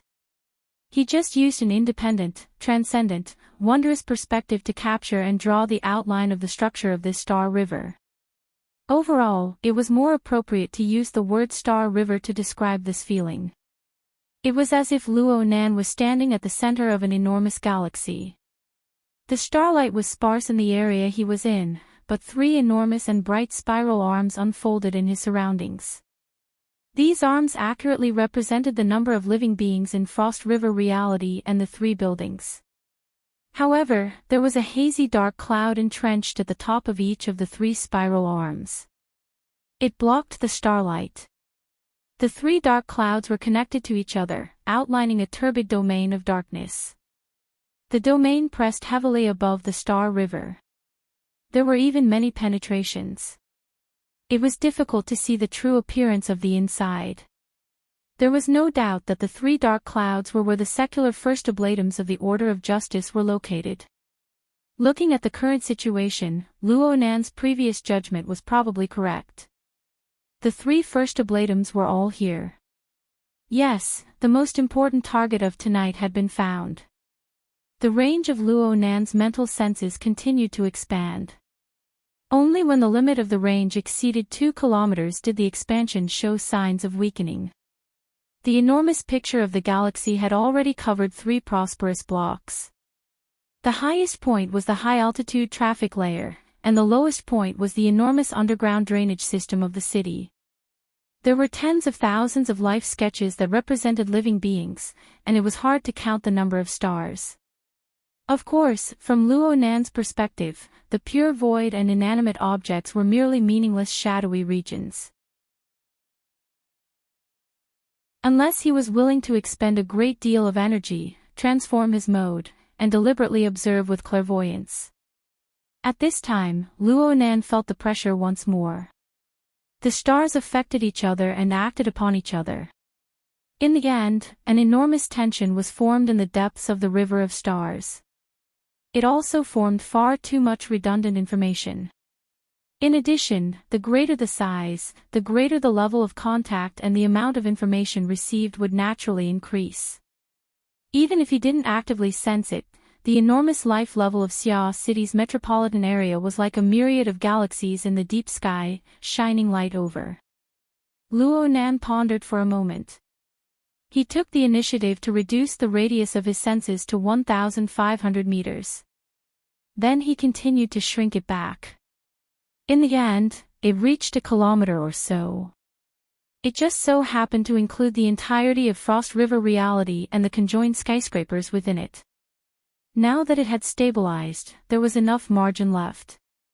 The brilliant Milky Way flowed silently, the light of the stars parted, and the shadows shifted. Luo Nan maintained a vague and subtle connection with the faintly unending starlight projection in the distance. As the range of his clairvoyance was determined, the expanding power was retracted. His detailed senses began to become more sensitive, and the interaction between them began to fine-tune. It even spontaneously affected the subtle discordant areas. Luo Nan didn't need to observe it directly to tear apart many areas of chaos. However, the dark clouds located at the top of the 3 skyscrapers were still thick and stable. It was hard to observe them. Well, at least 2 of them were like this. As for the other one, there was an excess of accumulation, but there was a lack of thickness. Why was it a bit familiar? Luo Nan had a plan in mind.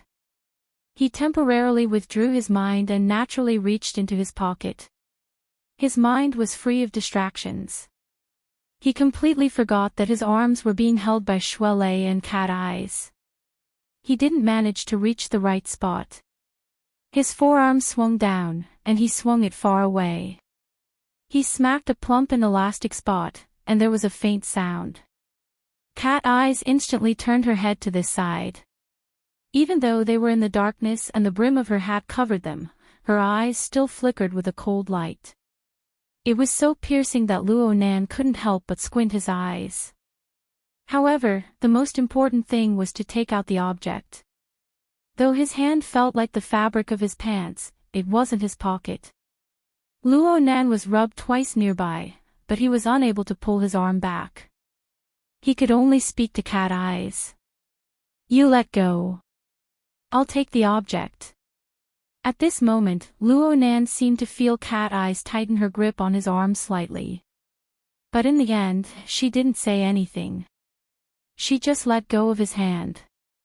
Luo Nan finally reached into his pocket and took out the metal box.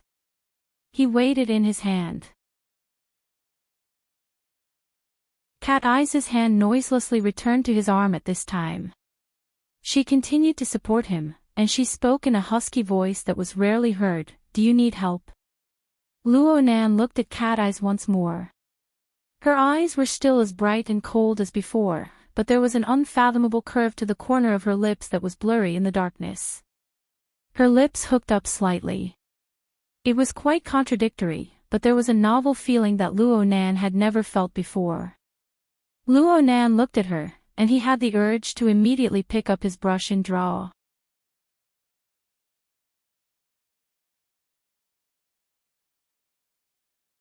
Chapter 233. Break it. The cold light in Cat Eye's eyes dimmed. She was a bit suspicious. "You're not going to use it as evidence?" Luo Nan blinked again, but he had already drafted a script in his mind. He said, "Yes. I suspect that this toy has been tampered with. The enemy has used it to establish a snake nest and lock onto our position." Many people raised their eyebrows as soon as he said this. Luo Nan's words had violated He Yuan's request. His words had entered the ears of others. But no one was paying attention to this right now. "Is that so?" Zhang Yingying turned her head in curiosity. Think back to the previous time. If the secretary hadn't killed Ghost Thunder with a single slash and affected the enemy's methods, they might have already made their move. At least this is what I feel. Luo Nan relied on the little bit of credibility he had just established to speak without thinking. In the end, his logic was a mess. But now there were people who believed him. Zhang Yingying's eyes went wide. "Then why haven't you thrown it away yet? We have to break it first, right?" "Humph, Fairchild gave this to you. If he comes back and denounces you, will he?" Luo Nan's astonished expression defeated everything. Zhang Yingying waved her hand. "Forget it. Since you say so, watch me." Her voice had just fallen when a clear sound rang in everyone's ears. It was like the trembling of a wind chime. It was pleasing to the ear and heart. Luo Nan's hand trembled slightly. He saw this rather thick metal box silently split into 2 halves. A weak electric flame flickered and then disappeared without a trace. The split was right above his thumb and forefinger. A bit of cold air seeped into his skin. It was as if a sharp and invisible blade had cut across his skin. "Hey!" Luo Nan could not help but stare with wide eyes. His body sank a bit. There was absolutely no problem with applying for a severed limb. "No need to thank me." Zhang Yingying beamed and waved her hand. "Still not throwing it away? It should be fine." Luo Nan was speechless towards Zhang Yingying. He just replied without thinking.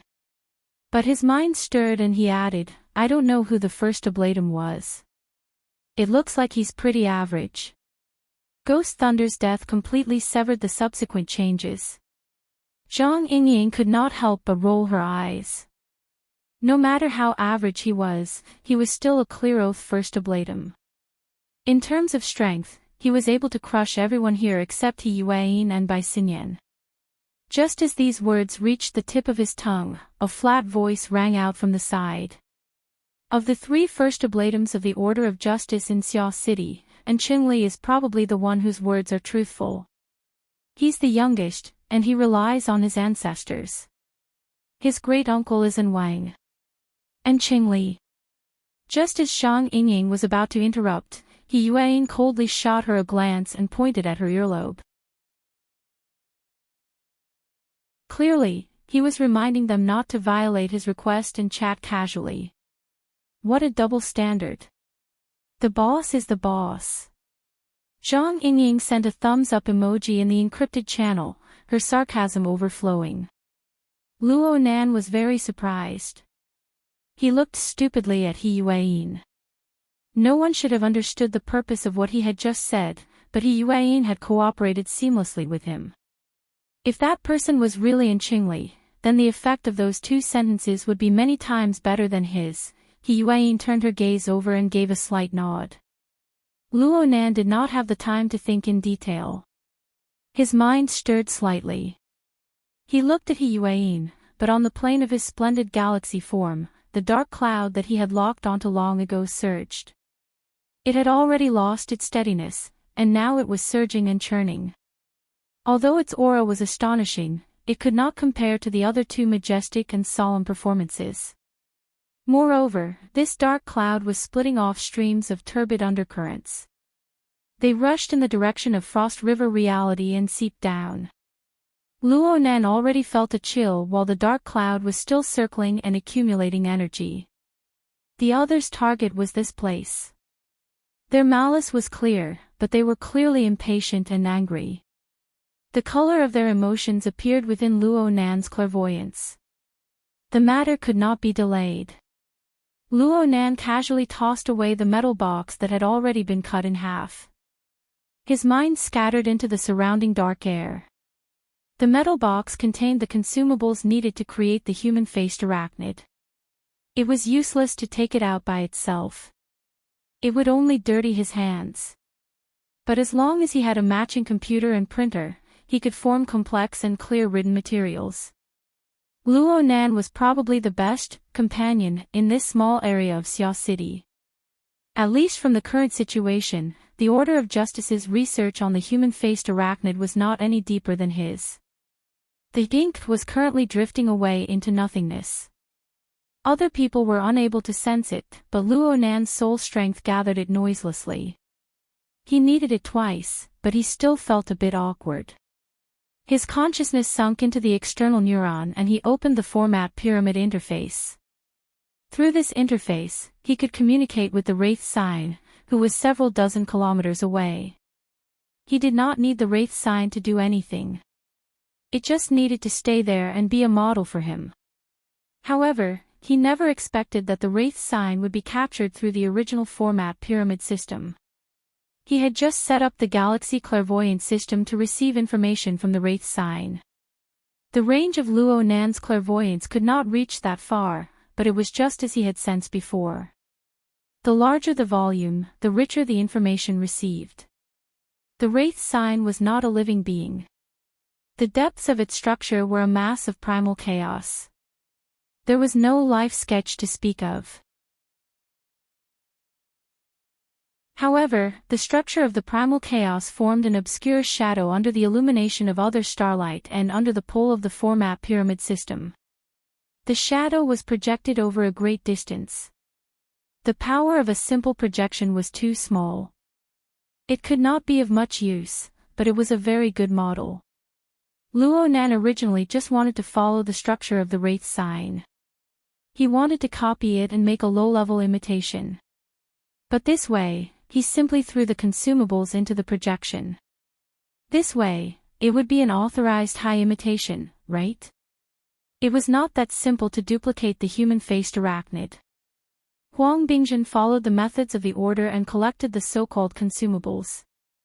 They were merely of the lowest level.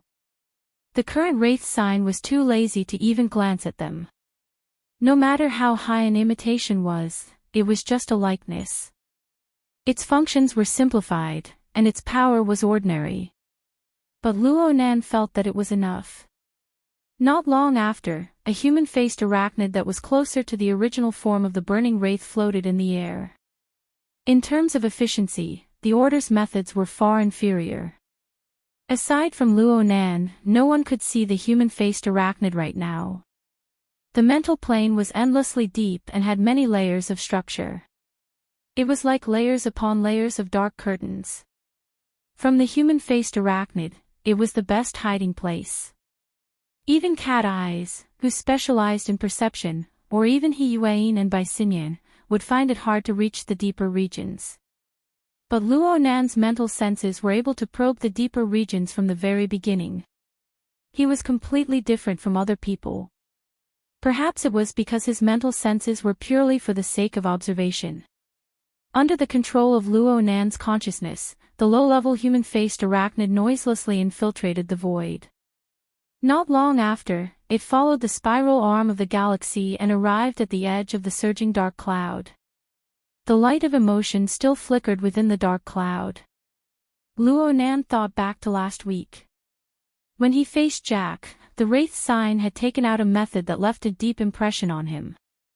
The fellow had transformed into a piece of information, a bit of emotion.